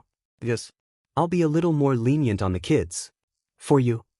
Shoyuta then watched as the saddened expression on his boyfriend's face turned into one of happiness, and he swooped in for the hug. Thank you, Shoyuta. That means a lot to me. Patting Hizashi on the back, Shoyuta hugged him back. All right, I've got to get back to the other teachers. They were wondering how I was going to utilize my class plans. Yada yada. Bye, Shoyuta. I love you. And he was out the door in a flash. Shouts stared at the door for a moment, then smiled into his scarf. Hizashi was adorable. Sometimes he wished that he was a little more discreet about their relationship. Villains could use it against them, and Shoyuta did not want to be in that scenario, but they could work on that. Twirling his pen in his hand, Shoyuta went back to grading the kids' papers with a small smile on his face. Was done. Hitoshi could cry out in joy. Finally, the beach was finished. And holy cow, was it hell. He wasn't going to lie on this, but it was excruciating. Nearly getting decapitated by washing machines and smashing his fingers multiple times. Needless to say, it was hell. But totally worth it in his opinion. And they had completed it much faster than they expected, due to Izuku's quirk. Because of all that work, his muscles had grown exponentially. Granted, they couldn't exactly be seen under his school uniform, but if one looked closely enough then they would notice. The kids at his school were more observant than he thought, because some of them had started to harass Hitoshi on what he was doing, because apparently since he was cleaning the beach, he couldn't fit into their schedule of them kicking his butt. So they were unhappy about that, which led to more chases and him being hunted down by kids. It was getting annoying, honestly. Hitoshi sometimes wished he could use his quirk to keep the kids away from him, but that was illegal, and even though he was a non-official vigilante, those are a thing, right? Well, I guess you could say that vigilantes are non-official heroes. I'll let it slide. I'm tired, he still had morals. Speaking of vigilantism, the boys had slowed down on their jobs because of the beach. But now, they were even more prepared than ever. Hitoshi couldn't help but notice that Izuku had built up some pretty sturdy muscles too, for a kid his size. In the end, however, Hitoshi was glad he had taken up this whole shindig with Izuku. Actually, he was really grateful for meeting Izuku. He got him out of a tough spot in his life. Although Hitoshi still has to deal with his shitty parents, Izuku made it much more tolerable. And he was eternally grateful. Both boys were now 14, and they were of course continuing their work as usual. Not much had changed in all honesty, just the occasional scuffle with a hero, but they hadn't met Eraserhead since that night 2 years ago, and such. They hadn't really made a big name for themselves yet, which Izuku was glad for. He wasn't sure if he could handle all the attention. Hitoshi was relieved too, as his parents were getting suspicious of what he has been doing lately. Izuku had offered to vouch for him, but Hitoshi had politely declined. Sometimes Izuku wished he could help Hitoshi more than just providing a safe place to escape. He wanted to make sure Hitoshi had a safe place to stay permanently, not just have to go back to that hellhole later. In fact, Izuku had even suggested that Hitoshi run away and come live with him, but he declined that too. When Izuku asked why, it was because Hitoshi still wanted to get to UA, one of the top hero schools, and wouldn't be able to do that if he didn't have any guardians. People would be suspicious, of course, if Hitoshi were to suddenly go missing. It could even lead more people to look into him and cause a whole lot of trouble. So Izuku kept silent. While Hitoshi had gone off to his school, Izuku had looked into the League of Villains. At first, it was just ample curiosity, him looking at the computer and finding information. But what he was doing now? Chiki would kill him, Hitoshi would too. He couldn't blame them. Izuku was going out and talking to villains, and other thugs who seemed to be interested. They actually provided some good info, but it only made him even more curious. He didn't stop there. At one point, Izuku even considered going to the said location for the villains, for if they were interested. But he wasn't sure if he was walking into a death trap, so he held off on it until he got more info. Izuku knew that the more he got involved with this, the harder it would be to get himself out. But, dang it, his analytical mind always had a thirst for more information. And he was determined to obtain it. One night in the middle of October, Izuku was walking the streets with Hitoshi, continuing their usual patrolling when they were suddenly ambushed. The attacker had a sort of drill quirk, which of course wasn't going to be much easier. He had moved one of his drills at them out of nowhere. Well, not from nowhere. The attacker came from the alley. They were standing out in the middle of the street, and since they didn't want to draw attention, Hitoshi had led the villain into the alley. Although the alley was more closed in and cramped, it meant they could fight without being spotted by other people. When they got in there, the villain went straight for the kill. Izuku barely managed to dodge a drill moved in his direction, and used his quirk to make the man lose his footing. Said man wasn't happy about this, and shoved his drill hand into the ground, startling Izuku and Hitoshi. Then, the surface began to tremble, due to the man literally drilling into the ground.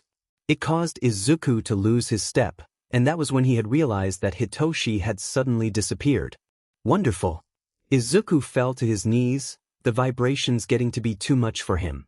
So to regain his balance, he tried to yank the man's hand out of the ground with his quirk, but found him to be stuck tight. Damn it. But this didn't stop the villain from rearing his other arm back, preparing to strike. But before Izuku could act, however, the man stopped, his arm up in the air. It was held in place by a very familiar capture scarf. Welp, Izuku thought, guess I know where Hitoshi went. He was very glad for the bandana concealing. His identity was around his mouth at the moment. Then the ground stopped shaking, and when Izuku and the man looked down, the drill had stopped. Hey, what's going on? My quirk dash. He didn't get to finish as the villain was then promptly yanked back by his arm by the scarf. That had to be painful, but honestly Izuku didn't feel much remorse for the man. Izuku looked to the entrance of the alleyway and found, yep, Hitoshi and Eraserhead standing there. Eraser was in a fighting position, his scarf unfurled and latched onto the villain. Hitoshi just seemed to be staring behind him in awe. Dang it, Hitoshi, fighting now, fanboying later. The villain didn't stay conscious for much longer though, as Eraserhead then finished him off, letting the man take a nice nap. Then Eraserhead turned to the boys, one in awe and the other wary. You two problem children again. I'm assuming your parents don't know you're out here? Or? He turned to Izuku. Do you even have parents? Izuku didn't respond, but just stared past him with a blank face. They weren't really in a position to run away as Hitoshi was right next to Eraser and Izuku was 10 feet opposite of him. If they both broke off, he'd catch them while they were split up one way or another. Hitoshi took notice of his obvious discomfort and tried to get Eraser's attention before he said anything else. When he did, Izuku deduced that he was going to use his quirk on him again like last time. But his thoughts were focused on something else, such as oh my god we're done for. While he was lost in thought, Hitoshi spoke up. Hey sir, do you think? Don't even think about it. Izuku could practically feel Hitoshi's heart break. What? Eraser's eyes were red through his goggles, hair levitating as he stared down Hitoshi. Your quirk has some sort of thing to do with mind control, and having someone respond to you. At least that's what I found, and I'm not falling to it again. Nice try though. Oh god, they were effed. Now was the appropriate time to panic, as Izuku could feel a panic attack coming on. And nothing to stop it. His breathing became more unsteady, and his thoughts rushing through his mind a million miles a second. He bent over, trying to ground himself, but it wasn't working. Oh no. Eraserhead was going to take them in, they'd be separated, and left alone to fend for themselves and… A hand grabbed onto his shoulder. Vaguely, Izuku could hear a voice telling him to breathe, count to 10, listen to my voice. But it didn't really help as his breathing sped up. Then he heard yelling. What was? Hitoshi, at least Izuku thinks it was him, grabbed onto his shoulders and shook him. Only then did Izuku snap back into reality, taking in his surroundings. Hitoshi was in front of him, grasping his shoulders in an attempt to ground Izuku. Eraserhead was standing behind Hitoshi, fiddling with his scarf. Well shit. He just had a freaking panic attack, and right in front of Eraserhead. That just made things much worse. Hitoshi then told him to breathe slowly, which Izuku actually managed to do so, albeit it was a shaky breath. Izuku could make out a little smile from under Hitoshi's mask, which made him feel a little better knowing he had his back. Hitoshi then leaned in and whispered, Are you okay? Yeah, I'm fine now.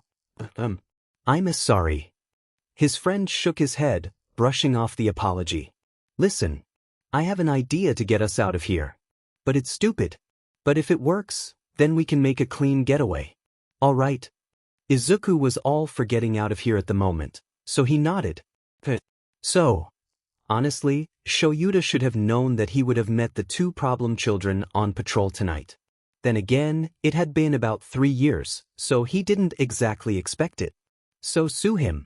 When the purple one tried to use his quirk on Shoyuta again, he wasn't having any of it. He quickly shut him down, and turned to the green one, Midoriya Izuku. Shoyuta was about to proceed when oh shit. The boy looked as though he was panicking, and curling into himself more and more. Then Shoyuta noticed he was shaking and oh god, he was having a panic attack. Sheet. Shoyuta himself has dealt with panic attacks. him having social anxiety, and all just added to the mix. He found that taking deep breaths to ground himself worked best, so this is what he tried with the boy. But it didn't appear to be working, as he just got more worked up. Then the purple one stepped in and started to yell at him, clearly said. Shoyuta wasn't about to let this kid boss him around, but when he saw he was just trying to calm down his friend, Shoyuta stepped back. He could probably do more than he can. He watched as the purple one managed to calm down his friend, and Shoyuta mentally sighed in relief. But then the kid leaned in to whisper, and Shoyuta couldn't catch what they were saying. After a few moments of silence, he was about to speak up when he was suddenly pushed onto the street. What the F dash? Shout stumbled back a bit, and landed on his rear. Those brats dash. When he looked back into the alley, he found they were gone. Damn it! How did they manage to get away so fast? They couldn't have gotten far. Izuku, the green one, must have used his quirk to get them away, if it was some form of telekinesis as he thought. He decided to scale one of the buildings to find them, as looking down the street showed no sign of them. Reaching the roof, Shoyuta looked around him. He saw no one from what he could see there. Two figures were running along the roofs of the apartments at top speed. If they thought they were getting away, they were dead wrong. As he ran off, he felt as if he was forgetting something important. But his thoughts were distracted by the current situation, and he continued to run after the kids. Izuku cursed silently when he and Hitoshi had made it up to the roof. Sure, Hitoshi's plan was crazy, but it seemed to be working. Then started their run on the buildings, leaping over various air conditioning units and the like. It was hard, as it was dark on the roofs, and the struggle to not trip was more difficult than he expected. He was still a little shaken up from his panic attack. Sheet. He's following us. What? Oh great. Yes. They would have to run around to lose Eraserhead, making this patrol longer than need be. Wait, did he leave the villain unattended? Crap. They'd have to do something about that. And lose the pro too. Izuku caught up to Hitoshi and informed him of this realization. Hitoshi cursed. Well, how are we gonna do that when we have a FING underground pro hero on our tails? I can't use my quirk on him, and you can only keep him away for so long. I don't know, but we need to act fast. As they were running, Hitoshi's foot caught on the edge of the roof. Sheet! He nearly fell over the edge, with Izuku catching him just in time. That was when Eraserhead had caught up to them. The two boys watched as the pro touched down on the roof, staring both of them down. I'd say this little game of hide and seek is over. Then he looked at Izuku with his eyes narrowed. Izuku Midoriya. If Izuku thought the panic attack he had earlier was bad, then he was in for it now. How did Eraserhead know his name? He did tell him and present Mike his first name, but... oh god. Hitoshi slapped the back of his head before Izuku could work himself up anymore. He breathed in and out slowly to try and stave off the panic. Eraserhead spoke up. I have a friend in the police force who has resources. I've found that your parents are out of the picture, and you were sent to live with a family. However, Hitoshi tensed next to him. After the age of 6, there are no more records. So, where exactly do you live, Midoriya? Izuku couldn't breathe because Eraser knew, oh god, he knew that his parents were gone, and he knew that he was homeless, and oh my god, what was he going to do? And your friend here? I don't have any information on him, but I can assume a few things. Hitoshi held his arm in front of Izuku protectively, a death glare forming. He doesn't have to answer to any of your questions, sir. Even though you're a hero, you're still an adult. We don't trust adults anymore. Eraser's eyes glowed red. Is that so? A snarl. Yes. Now, if you'll excuse us, we'll be heading home and you won't interfere with our business anymore. Then Hitoshi began to lift Izuku up with him, ready to leave. Why don't you trust adults? Hitoshi didn't say anything, and Eraser looked to Izuku for an answer. He knew that they weren't going to get out of this without confrontation, but right then Izuku had an incredibly stupid idea. Maybe he could win the pro over with. For the majority of my childhood, I was misdiagnosed as quirkless. Hitoshi whirled around to face Izuku with a face of utter disbelief. I was bullied for it, the other kids saw me as an outcast. The adults did nothing to stop it. He breathed in. My father. When he found out Dash. Izuku, you don't have to answer Dash. Izuku kept going. He burned down the apartment in a rage. I wouldn't do as a useless, quirkless child to our family heritage, he said. He killed my mom and Dash, why was he telling him this? He rambled on, not sure where this burst of confidence came from. I somehow lived, and was sent to live with a family that stopped caring for me after they found out how much trouble it was to take care of a useless kid like me. Eraser didn't show any sign of emotion from behind the goggles. So they left me on the streets to fend for myself. I found a friend who took it upon herself to help me, a waste of space, and keep me going. She gave me a chance. Izuku turned to Hitoshi, remembering the first time he met him, then back to Eraser. And I chose to keep going. Well, shit. This was a lot more complicated than he thought. At the moment, Shoyuta wanted nothing more than to beat the ever-loving F out of the adults who had put this kid through all that bullshit. And some coffee. And sleep. He was said, but didn't let it show. They stayed there in silence, the boys staring him down even though Shoyuta was much taller than them. He thought on what to say. Not all adults are horrible. The purple one snorted. Did he find this funny?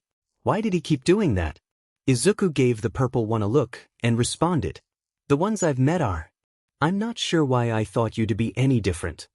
That kinda hurt, even though Shoyuta had a mostly cold and icy heart. Well, what could I do to help? For one, you could leave us alone. The snarky purple kid snapped. Red eyes shifted over to him. Afraid I can't do that, not after hearing that. Sorry. I'm a hero, it's my job. More silence. Shoyuta resisted the urge to sigh. This was going to take a while, wasn't it? Hitoshi was unsure of what to do, considering the position they were in. They both were sitting on the edge of the roof, Eraser blocking off any other means of escape. Izuku had basically just given this guy his whole life story, and Hitoshi didn't know what to think about that. For one, Chiki was most certainly going to kill him, and two, he felt the urge to pour his heart out as well. He didn't know why. Hitoshi felt a little hope rising up in his chest when he looked up at Eraserhead. He was still set at him for making Izuku have a panic attack, but he did try to help calm him down. If Eraser was willing to help Izuku, maybe he could help Hitoshi. Get him away from his family. The three were sitting there in silence. Eraserhead was most likely trying to figure out what to say next. Hitoshi decided that he's going to ask him.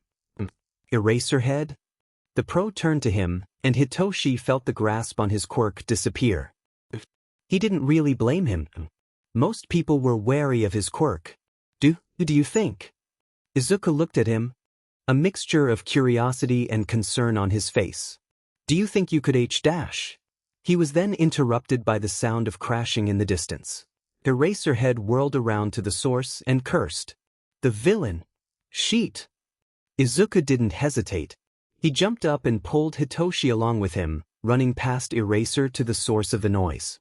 Eraser seemed surprised, but followed after. They got back to where this whole mess had started, and sure enough, the villain was there. And he was said. He kept moving his drills into the ground, as if they would do anything useful, causing various items in the alleyway to rumble and be knocked around. Hitoshi resisted the urge to roll his eyes. Honestly, villains were so stupid sometimes.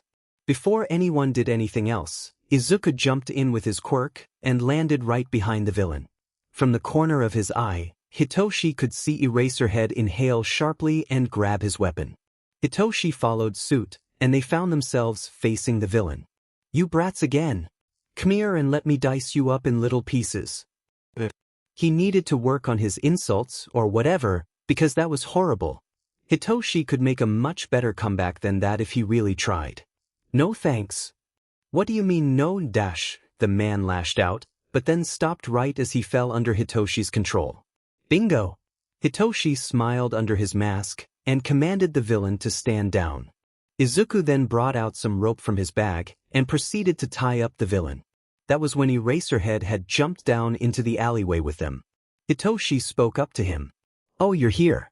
You can take the villain to the police station and dash. Eraserhead cut him off with a wave of his hand. He looked over at the two boys, then at the unresponsive villain. Oh my god.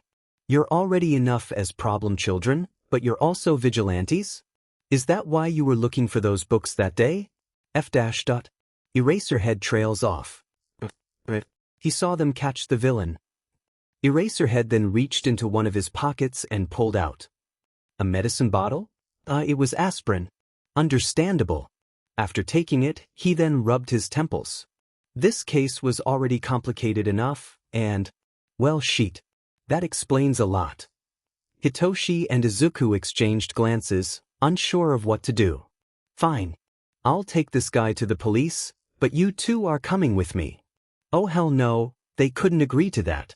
Hitoshi could tell that Izuku was already starting to get panicky again. Sorry sir. We can't exactly. Yeah, no, that wasn't a request. Is that how Eraserhead was gonna play? Hitoshi could get sassy too. Sir, please. We are two friends, brothers even in need of help from the police, clearly. Shut up and come on. Well okay then. Eraser wasn't having any of Hitoshi's bullshit. Hitoshi stole a look at Izuku, who was getting more and more worked up. We can't do that, Eraserhead. You heard what my friend said. He doesn't trust adults, and neither do I. We're going to be leaving now, whether you like it or not. And that's final. Kid then bam. Eraserhead fell for it. Hitoshi kind of felt like a but he didn't care anymore. Take this villain to the police station. And Hitoshi could see it in Eraser's eyes, he was FNG said. Especially since this was the second time he fell for it. It didn't show on the rest of his face, but oh man. He was glad Eraserhead didn't know Hitoshi's name, because he was sure he'd hunt Hitoshi down and kill him. The man obeyed, although Hitoshi was certain that he wanted to rip Hitoshi apart at the moment, and the two boys made sure he got there safe like last time, before running off faster than they ever had before. Chicky was gonna kill them. But if she found out? The boys decided to not tell Chicky, in favor of living. Of course, they had to make an excuse to why they were late, but her reaction was much more lax compared to what it could have been. Hitoshi would be utterly F-ed if he met Eraserhead again, and as much as he idolized the man, he doesn't really want to. Hizashi had been greeted with the door slamming open, causing the cats to jump nearly a foot in the air. He nearly laughed out loud at that, but when he saw Shuta's face he wisely shut up. He looked like he was about to murder someone. Babe. Those two FNG problem children. You met them again? Shoyuta nodded and tossed his capture weapon at Hizashi, who caught it. He set it down in its designated spot, and turned to his boyfriend. What, happened? His boyfriend plopped down on the couch, placed his hands on his face, and pulled them down while groaning.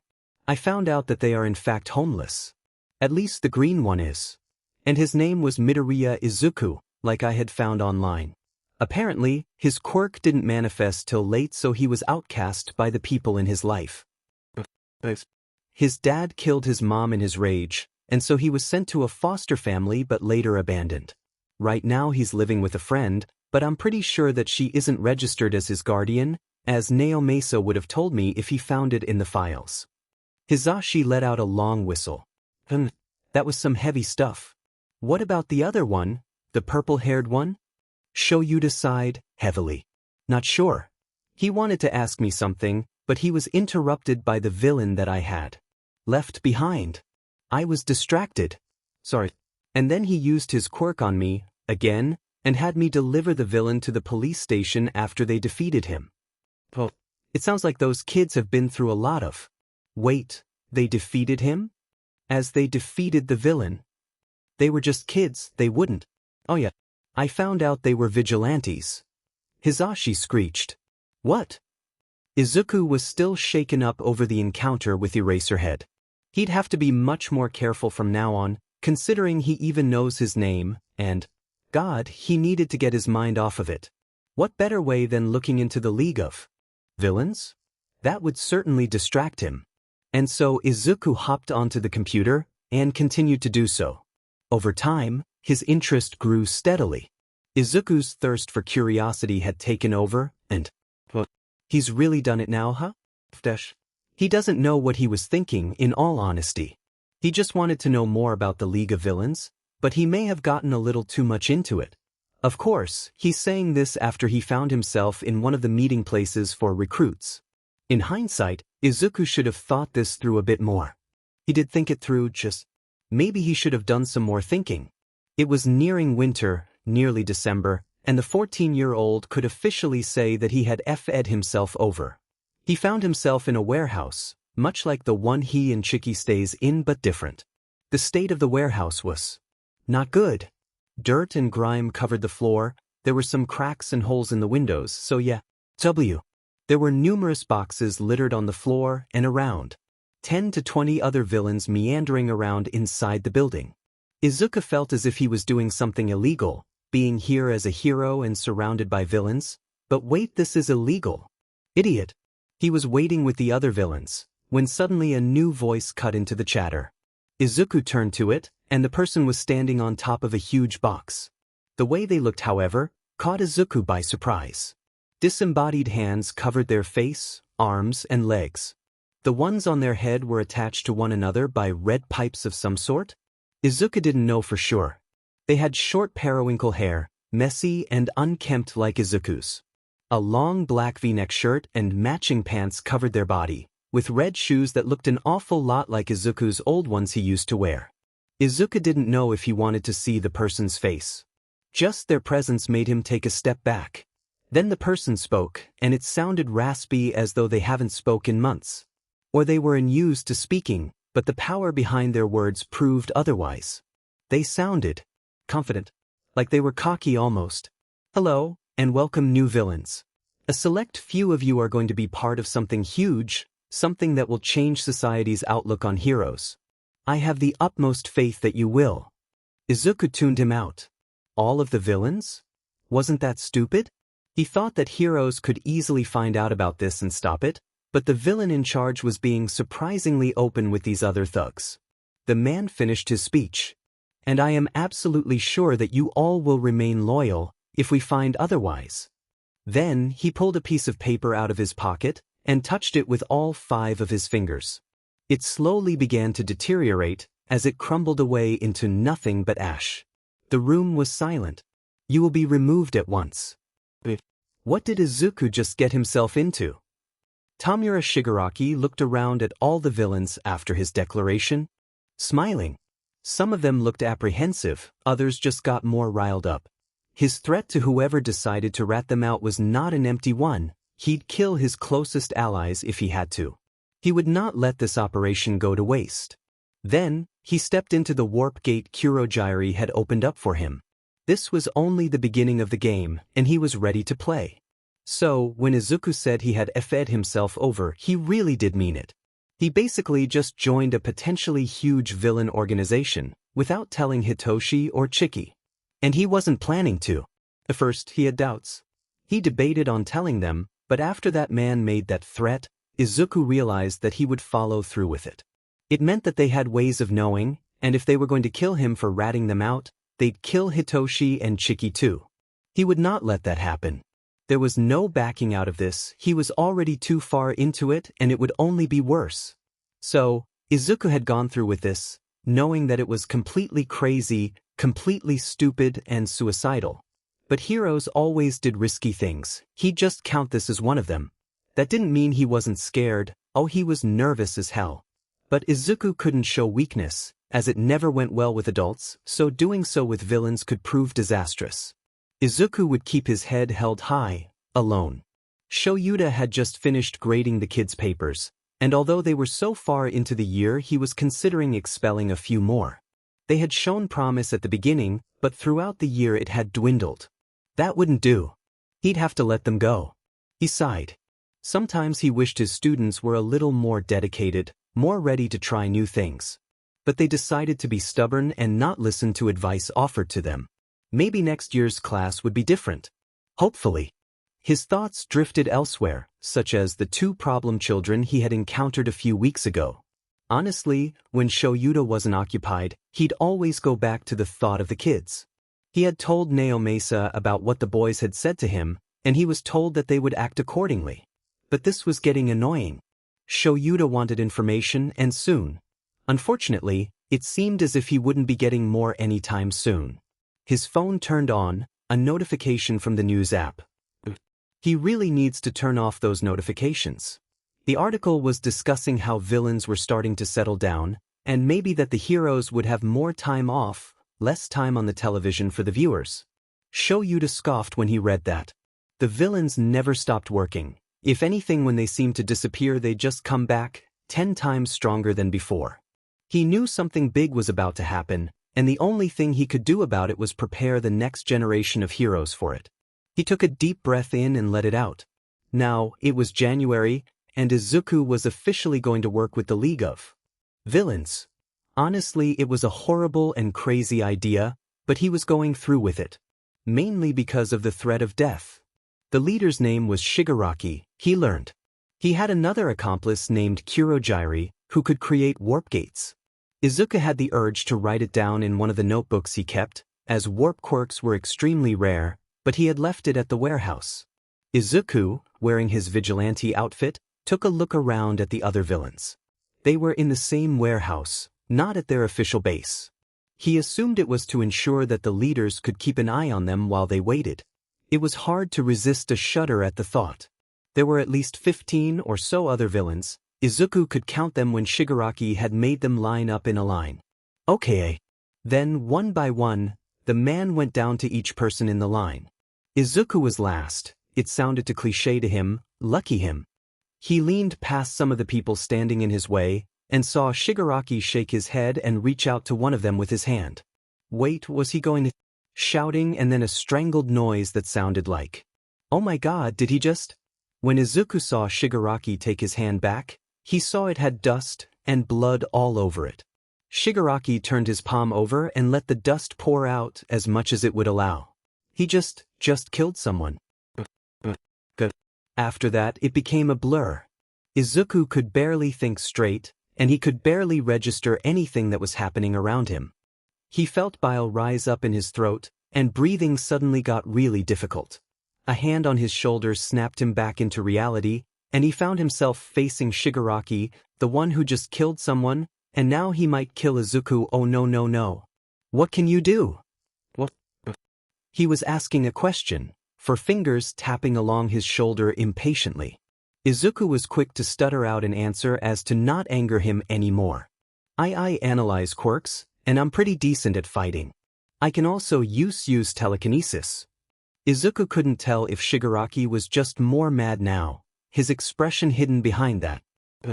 Literally. He was quiet, taking in Izuku's words. Alright, we'll keep you for now. I want to see what you can do before we do anything else. Then he moved on from Izuku, making his way away from Izuku, and he could not be more grateful. A sigh he didn't know he was holding in was released, and Izuku felt much calmer than before. At least they didn't want to kill him. When they could move around again, Izuku found that only 6 of the 15 villains were left, including him. He wasn't a villain though, and that fact didn't help calm him down anymore. He could feel something in the back of his throat, but forced it down. Then Shigaraki directed their attention to himself. You 6 villains, he looked at Izuku for a moment, have been chosen to be a part of our league. Congratulations. You're going to be involved with one of the biggest, most important events of human and quirk history for all time. Anyone who fails to comply from this point forward will no longer be of our service, and as we have said earlier, and demonstrated, they will be removed immediately. Come back here tomorrow night and we will move forward. Then Shigaraki stalked off with Kurogiri. Most important event? Of history? Well, that sounds a little outlandish to Izuku, but he's learned not to question people's reasonings anymore. For the most part, Izuku went home feeling he had a heavy weight on his shoulders he'd have to carry alone. He really effed up this time. When Izuku had come to the warehouse later than usual, Hitoshi was suspicious. Now, it wasn't uncommon for this to happen. Izuku just got caught up in helping others a lot, and it led to this. But this time, it felt different. Something felt off. Hitoshi wanted to question Izuku about it, but held off on it as to not make him worried. Maybe he was just being paranoid. He hoped so. Chiki had noticed Izuku acting off lately, but brushed it off as him overworking himself.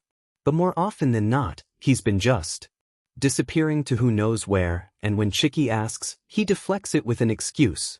Now, Chiki usually isn't one to take bullshit from people, but she just doesn't know what's going on with Izuku.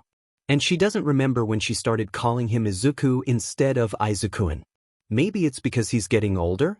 She noticed that both of the boys have been more busy than not, Hitoshi getting ready for the UA entrance exams in a few months and Izuku working on his jobs. Long had she learned to be alone for longer periods of time, but this was getting suspicious. At least Izuku's behavior was. But Chiki would trust Izuku. Izuku would never lie to her about anything she wouldn't, he trusts her with practically everything. So she brushes off the concern. Izuku had shown up to the villain's warehouse at the time he was supposed to, still in vigilante uniform. He saw that the other villains were present as well, and Shigaraki was sitting on one of the crates, idly picking at his nails like he was bored. We'll be taking you to our official base, and going through your jobs and assignments. Phew.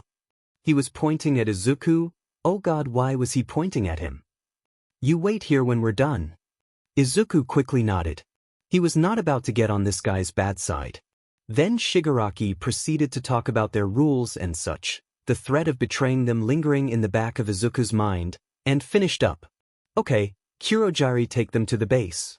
We'll have others there to give you your assignments. They arrived at what looked like a bar. It was quite spacious, considering its small size. Shigaraki sent the others off, and turned to Izuku, who went rigid. You said you do analysis, right? Izuku nodded. What kind? What K? Well, Izuku analyzes heroes and villains of the sort, and quirks too. He answered accordingly. Shigaraki started to scratch at his neck. Can find a use for you. Izuku really didn't like the sound of that. You can find out the weaknesses of heroes and villains, in case they decide to go against us. Also help us level up our party with the quirks. I may give you some assignments as well. Yes. I like this a lot. Kurojiri, I think we found a good player. Oh boy. Izuku suddenly regretted telling him that, what if he made him go for the innocent heroes? Or Eraserhead? What has he gotten himself into? Shigaraki continued. All right, tell me an analysis of this one. And he proceeded to pull out a picture of. Well, sheet, Eraserhead. Why did he have that on him anyway? Why you planning on dash? Don't question it, brat, and do your job. Shigaraki snapped. Izuku gulped and then spoke. Eraserhead. He's a underground pro hero, with an erasure quirk. He can temporarily erase others' quirks by looking at them. His fighting style works best when fighting one-on-one, but when he's up against a group of people he will utilize his goggles to erase the opponent's quirks, to deter them from working together. Shigaraki put his hand up to stop Izuku. Yes.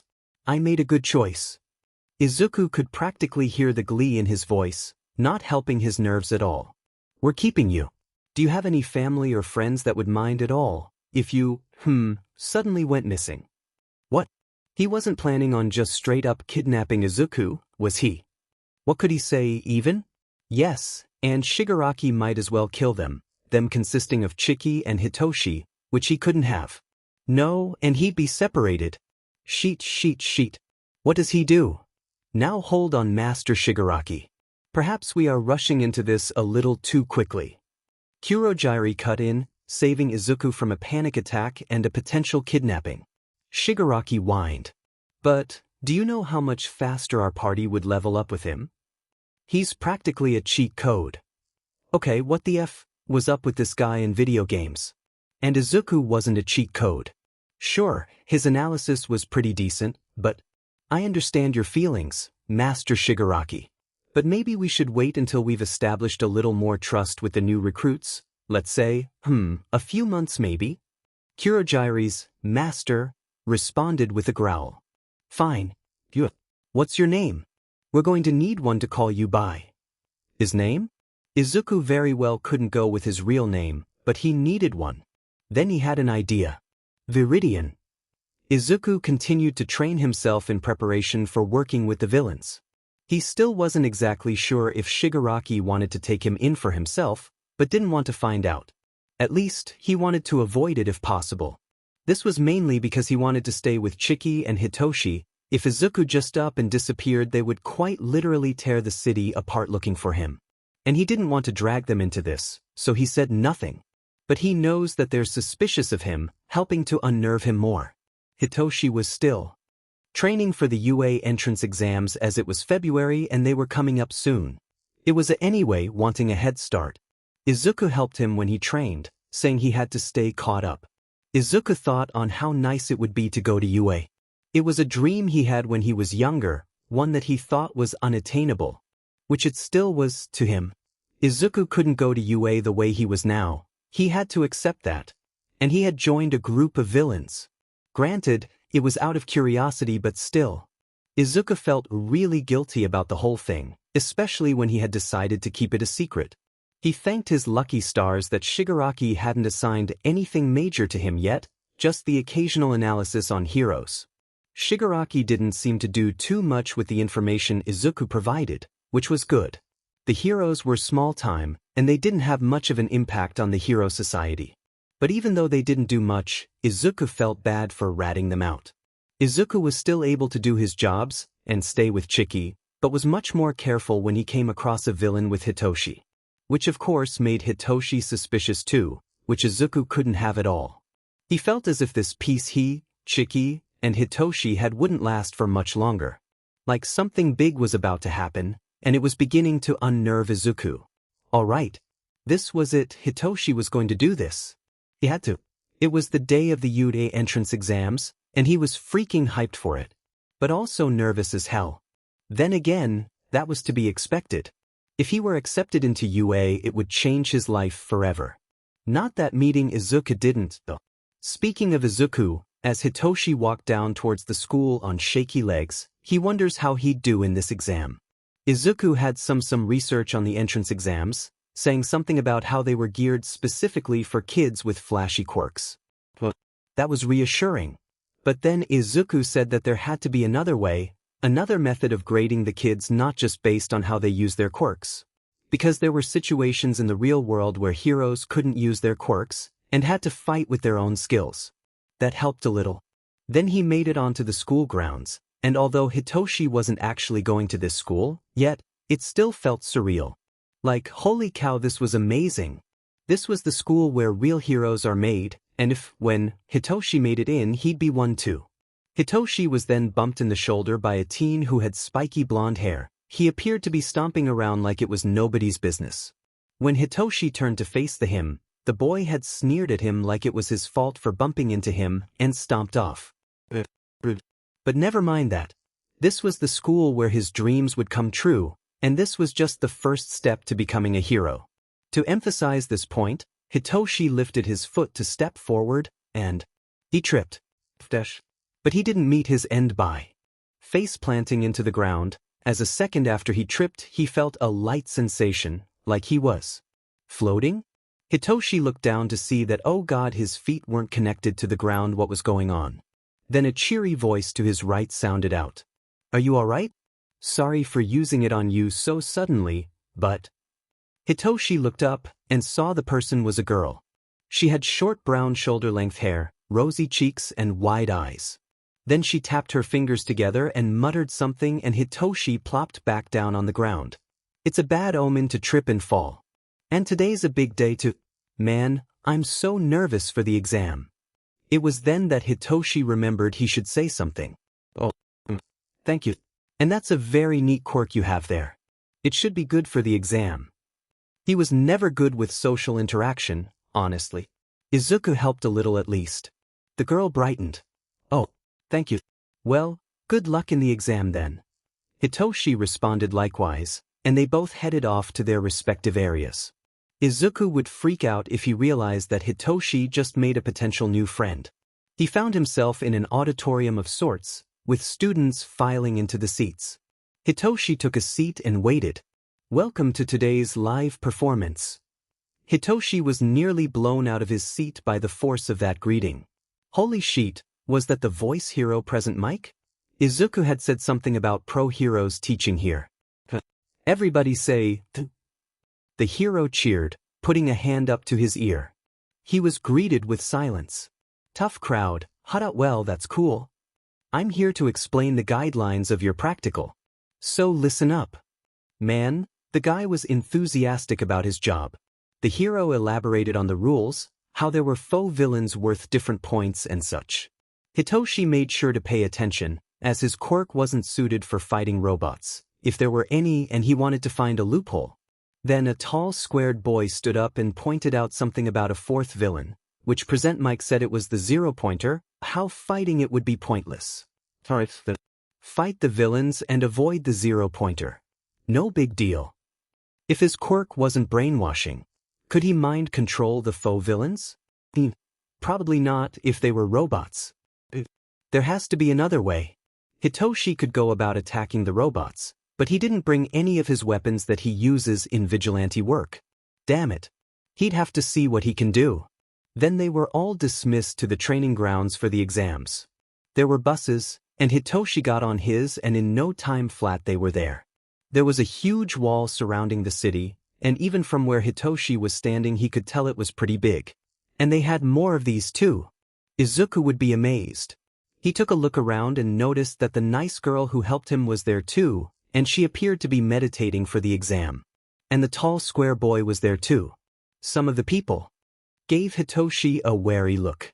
Probably because that his stature didn't appear sturdy, even though he was taller he could be easily shoved over, or maybe it was the bags under his eyes. Heh, they don't know what's coming. And neither does Hitoshi, 'cause Present Mike yells for them to start. There's no alarm indicating when a real fight will start. Now go. The die is cast. Hitoshi was glad he was at the back of the group, because he would have been bowled over by the students. He took off after them, scanning the area for villains. Shit, they're robots. This'll be harder than he thought. Hitoshi looked around for any stray items, like a loose bar or pipe he could use as a weapon but couldn't find any. Then the kids with the offensive quirks went wild on the robots, causing a crap ton of collateral damage. Hitoshi resisted the urge to roll his eyes. Did these kids not care about their surroundings? What if another student got hit by the debris? That was exactly what had happened, as Hitoshi saw a piece of concrete chipped off one of the buildings land on one of the students. It caught their arm, and he knew they wouldn't stand a chance in the exam if no one helped. It's what Izuku would do. He ran over to the student to check for injuries and asked if they were all right. They were, just their arm was hurting really bad.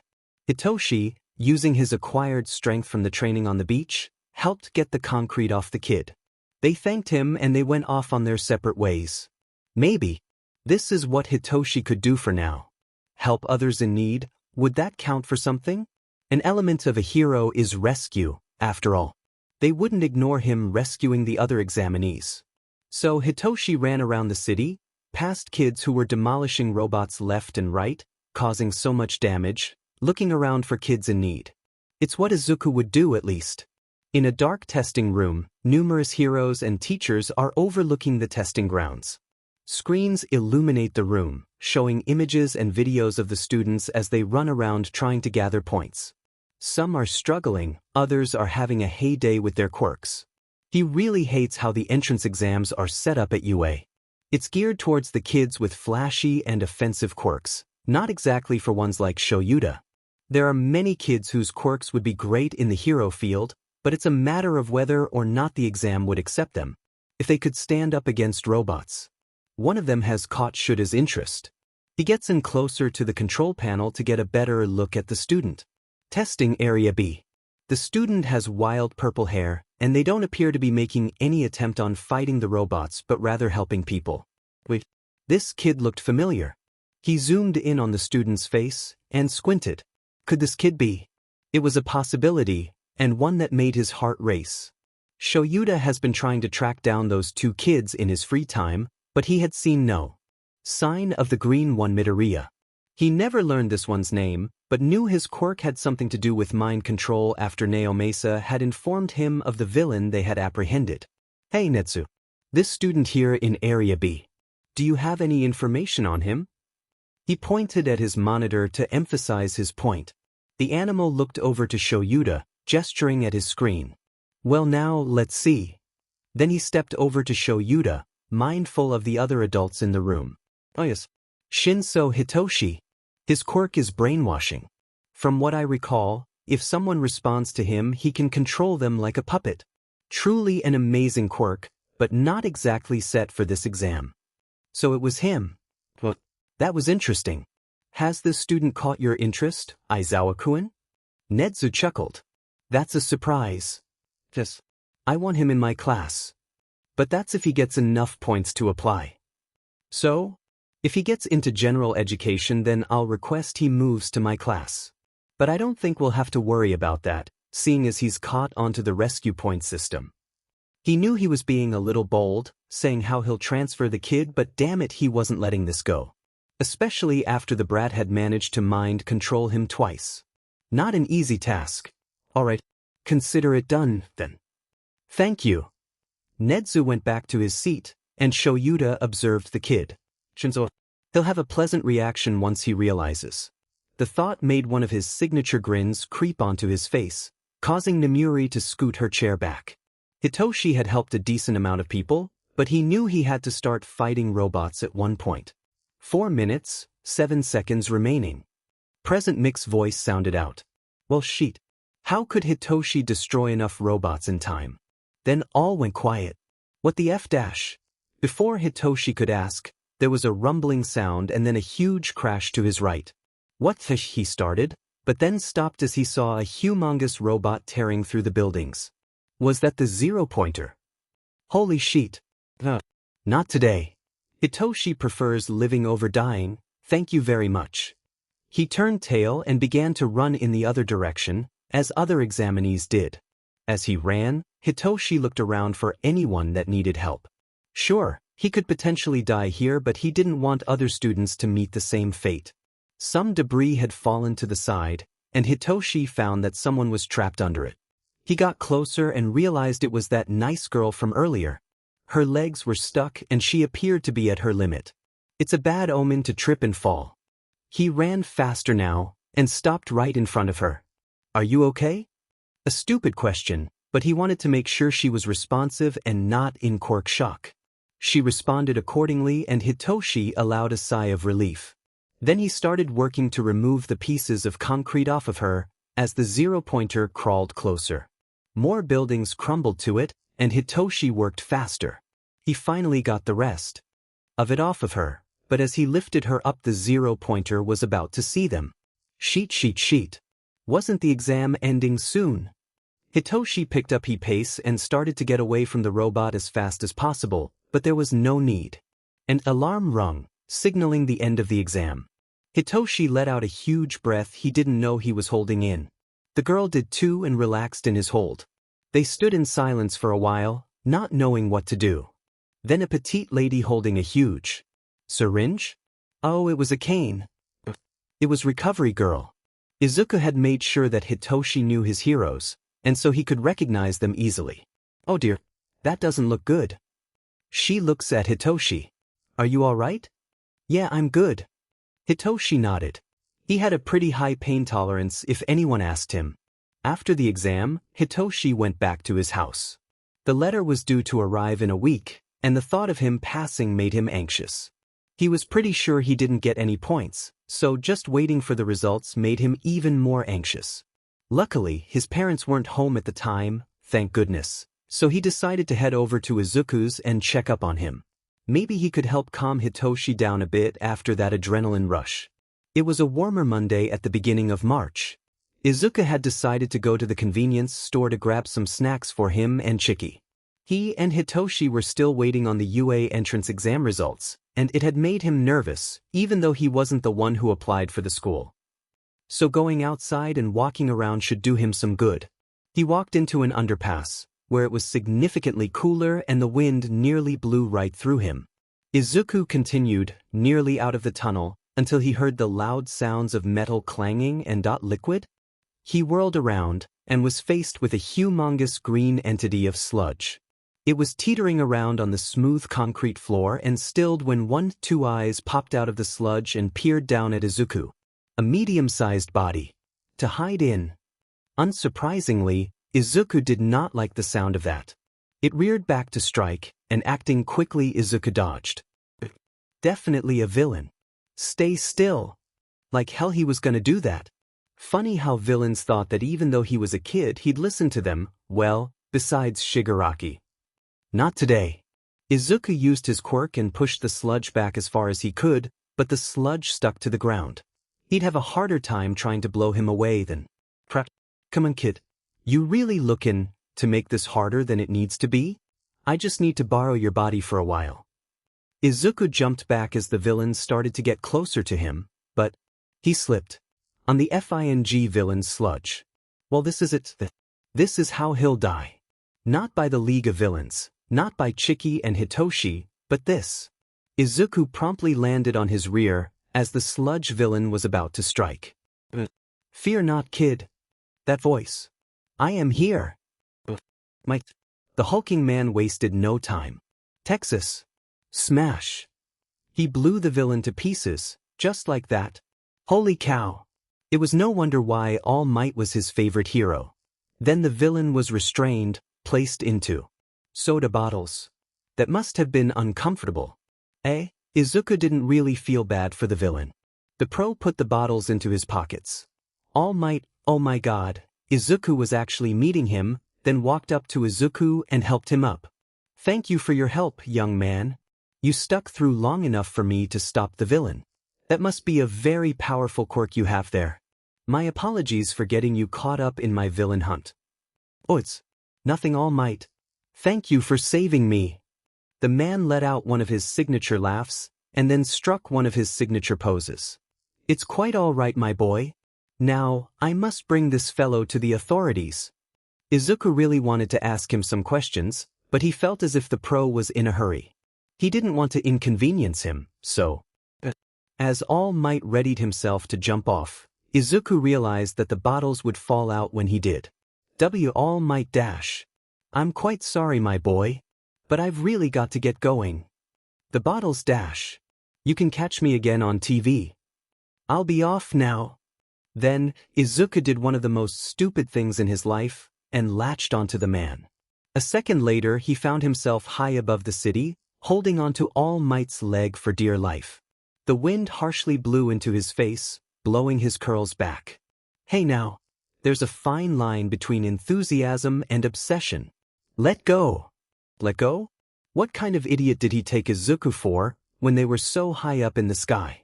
It must have shown on his face as All Might looked off-put. Oh, right. Hold on.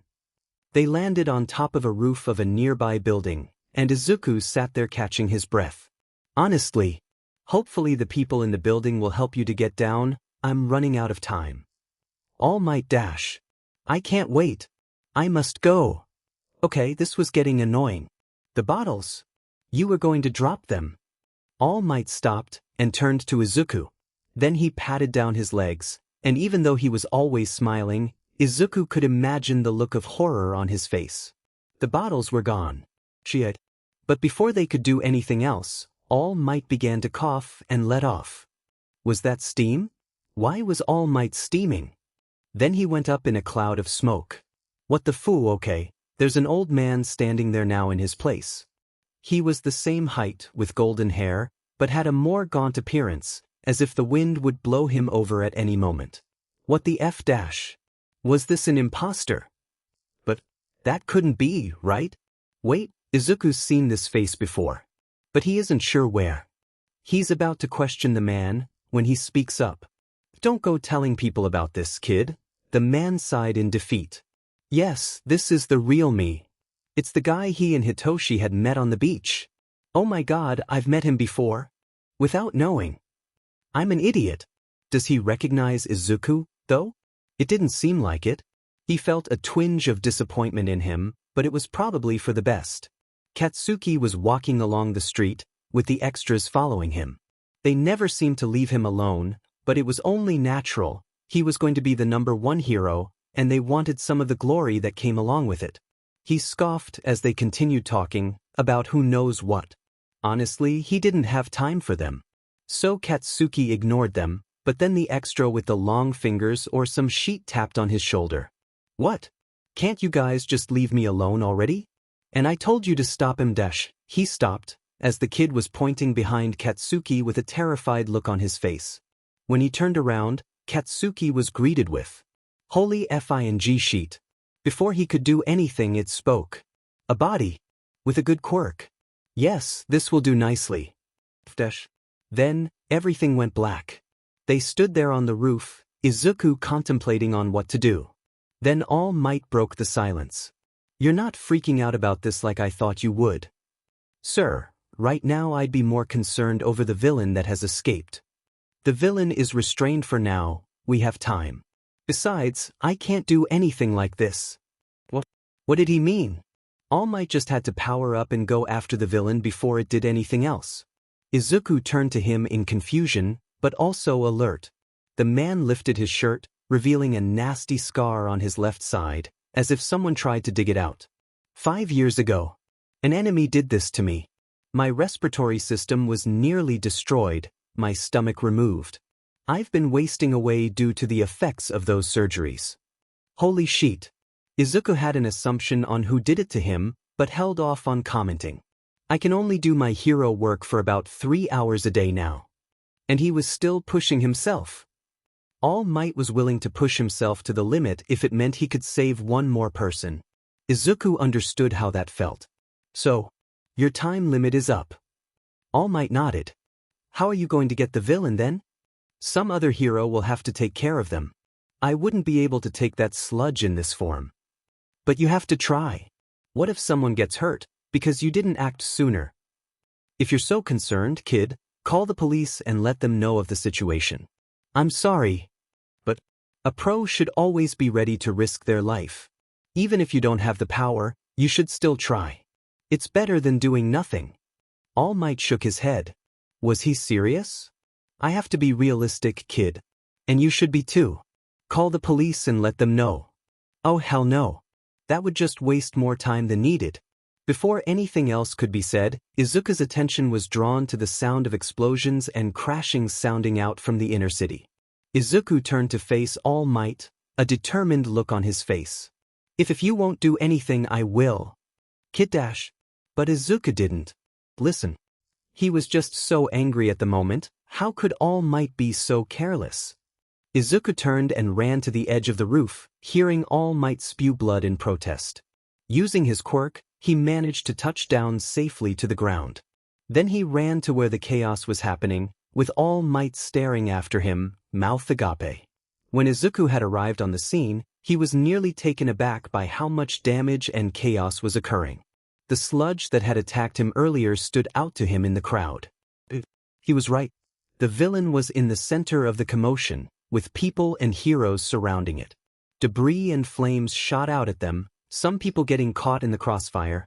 Hold on. Flames? How did? Izuku got closer, pushing through the people as they stared ahead. Murmurs among the people said things such as, hostage, and he's just a middle schooler, as Izuku made his way through. A hostage? And they were his age? That must have been unbearable. The heroes standing by weren't doing much. Some were trying to negate the damage while others were holding back the crowd. How did some people not notice how much danger they were in? They needed to back off, before someone got hurt. He realized that the heroes were waiting for someone else with the right quirk, but that would take too long. Izuku could try to blow the villain away with his quirk, but that would take an excessive amount of force. Not to mention illegal to— Who are you to say that? You do vigilante work every day, you idiot. That voice in his head wasn't wrong, but he needed to make a decision and fast. Then there was an explosion. Izuku recognized the sound of it immediately. Kaken? He stood on the ends of his toes, moving around to get a better sign of the boy. He hasn't seen him in years, but he still looked about the same. Kaken Bakugo still sported that spiky ash blonde hair, that demeanor, and the ever-angry look in his eyes. But this time, those eyes held a look of terror. They were trapped in that god-awful sludge, and he ran. In hindsight, he didn't know what he was thinking. Actually, he wasn't thinking at all.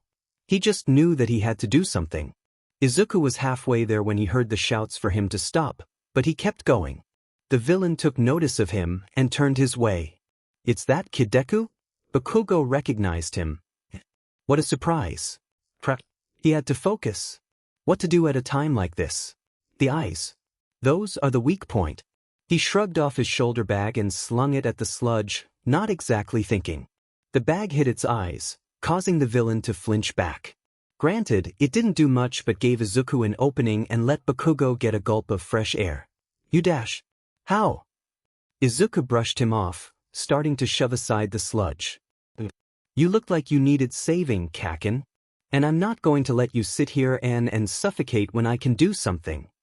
Bakugo's eyes widened, but that was when the villain regained composure and shoved Izuku back with a slimy hand. Izuku tumbled backwards, and was faced with the villain at its full height. And they looked said, just a little longer. I'll have to stop you from interfering any more, brat. As it said that, the sludge reared back to strike while Bakugo struggled more. The heroes finally took action and dashed forward. Does the kid have a death wish? His efforts will have been for nothing. Izuku felt a large hand grab onto his arm, and he whipped around to face the person. It was All Might, and he was steaming but in his hero form. What was he dash? You were right, kid. Huh. Then All Might latched onto the sludge villain. A pro should always be ready to risk their life. He readied his arm back. To save others. Everything seemed to go in slow motion after that. All Might yelled out his signature move, and blew away the villain like it was nothing. Holy shit. The force of smash was enough to blow the nearby news helicopter off course. The news? Then it began to rain as people from the crowd noticed. No way. That rising air current dash. He changed the weather with a single punch. That's All Might for ya. Amazing. The cheering continued long after the villain was properly contained, and Izuku made sure to get the hell out of there before he could be questioned. Sheet. If that event was being broadcasted, then the villains would have seen it. No doubt Eraserhead and Chiki and Hitoshi would have too. Well, if the villains didn't kill him, then Chiki would. Or Hitoshi. And Izuku was not looking forward to that. Toshinori had a difficult time shaking the reporters off his tail. Damn it. He really wanted to talk to that kid. And the other one that he saved looked like he did as well. He was yelling at the boy Deku? He heard the blonde boy yell out. Was that his name? To come back, but the boy had hightailed it out of there. He must have been in a rush. Toshinori recognized the boy as the one he had met on the beach. Considering the beach was clean now, and the boy looking more sturdy, he can assume that he was the one to clean the beach. How could he have been so stupid? He never even got his name. The boy had acted when All Might didn't. Even though all the other heroes were there, they didn't do anything. But this kid did. And Toshinori wanted to apologize to him and propose an offer. Death had the elements of a hero, and Toshinori wanted to commemorate on that. Since the beach was cleaned, he couldn't exactly count on finding the boy there. But DMN it if he wasn't going to try, at least. Maybe he'll ask one of his colleagues at the school. He was going to start teaching there after all. They should have some idea of what to do. To say Tamura was said was an understatement. The new recruit that he had such high hopes for just saved someone. It was on the news. A sludge villain was wreaking havoc, and Tamura would have been intrigued if not for how the sludge acted. It was too impulsive with its attacks, like it was desperate. Never mind that. Viridian, the brat who had joined, had basically just betrayed them. Oh, he'd get him for that one. Tamura was seething at the bar when Kurogyri warped in. He continued to scratch at his neck. Ah, master. You saw the news? With the boy. He barked out. Yes. It is quite unfortunate that someone so promising turned out to be a hero. What do you say we do with him? That was when the monitor in the room switched on. A screen flashing audio only came on. I was sensitive. He'd know how to make the brat suffer for what he did. Static and crackling noises came from the monitor before a voice cut through the sound. Is this about the news, young Tamura? And that boy? Tamura nodded, but then realized that Sensei couldn't see him. Yes. That brat who thinks he can join our league and then go play as hero. It's sickening. And an insult to our image. I want him to pay for what he did. Sensei made an affirmative noise on the other end. And how will you do that? First I'll kill his family, then I'll kill him. Make him watch his loved ones die over his mistake. But But you know that there are other ways to go about this, you know. That boy can still be of use to you. Really? How? His answer came out harsher than need be, but Tamura was peeved at the moment. It's never easy, transitioning from hero to villain. Not if you're dedicated enough. But I have some very convincing methods to help the boy rethink his decision. It would be such a waste to let such a bright and capable child die like that. If Sensei wanted to give him a chance. Tamura was never one to really argue with Sensei, he always knew what to do. But he still had doubts, of course. What do you suggest? A low chuckle. If you want a way of keeping an eye on the boy, you can keep him here. Establish your dominance and show that, if he tries to escape or run back to the heroes, that this situation was because of his mistakes. It was his fault for betraying you. This way, you can ensure that he won't turn on you, and he won't become your enemy. The pause. That it's best to take them out when they're young, Tamura. His voice raised a pitch, like he was grinning while he was speaking. Tamura lifted his hand off his neck, stopping his scratching. It made perfect sense now. How could he have not noticed it sooner? Sensei continued. The threat of death to his family and friends would keep him here, that's for sure. But for now, don't do anything. Lower his suspicion, make the boy think that he's in the clear. But, I see. I like this plan, Sensei. He smiled and set his hand down on the glass on the bar. It disintegrated in his grasp in seconds. Kurogiri sighed but didn't comment as he reached for a towel to clean it off. I knew you would, Tamura. This is a test for the boy, to see how far we can push him. It's only a matter of time to see how far he falls from his heroes. As you can tell, this is not an update for a new chapter, and as of this moment, I'm not planning on updating this story anymore. I have my reasons, and I'll go into them. I want to thank you all for just being so supportive of this FIC. It started off as a silly idea, and as I took it and ran with it, I did not expect it to get the amount of love that it got.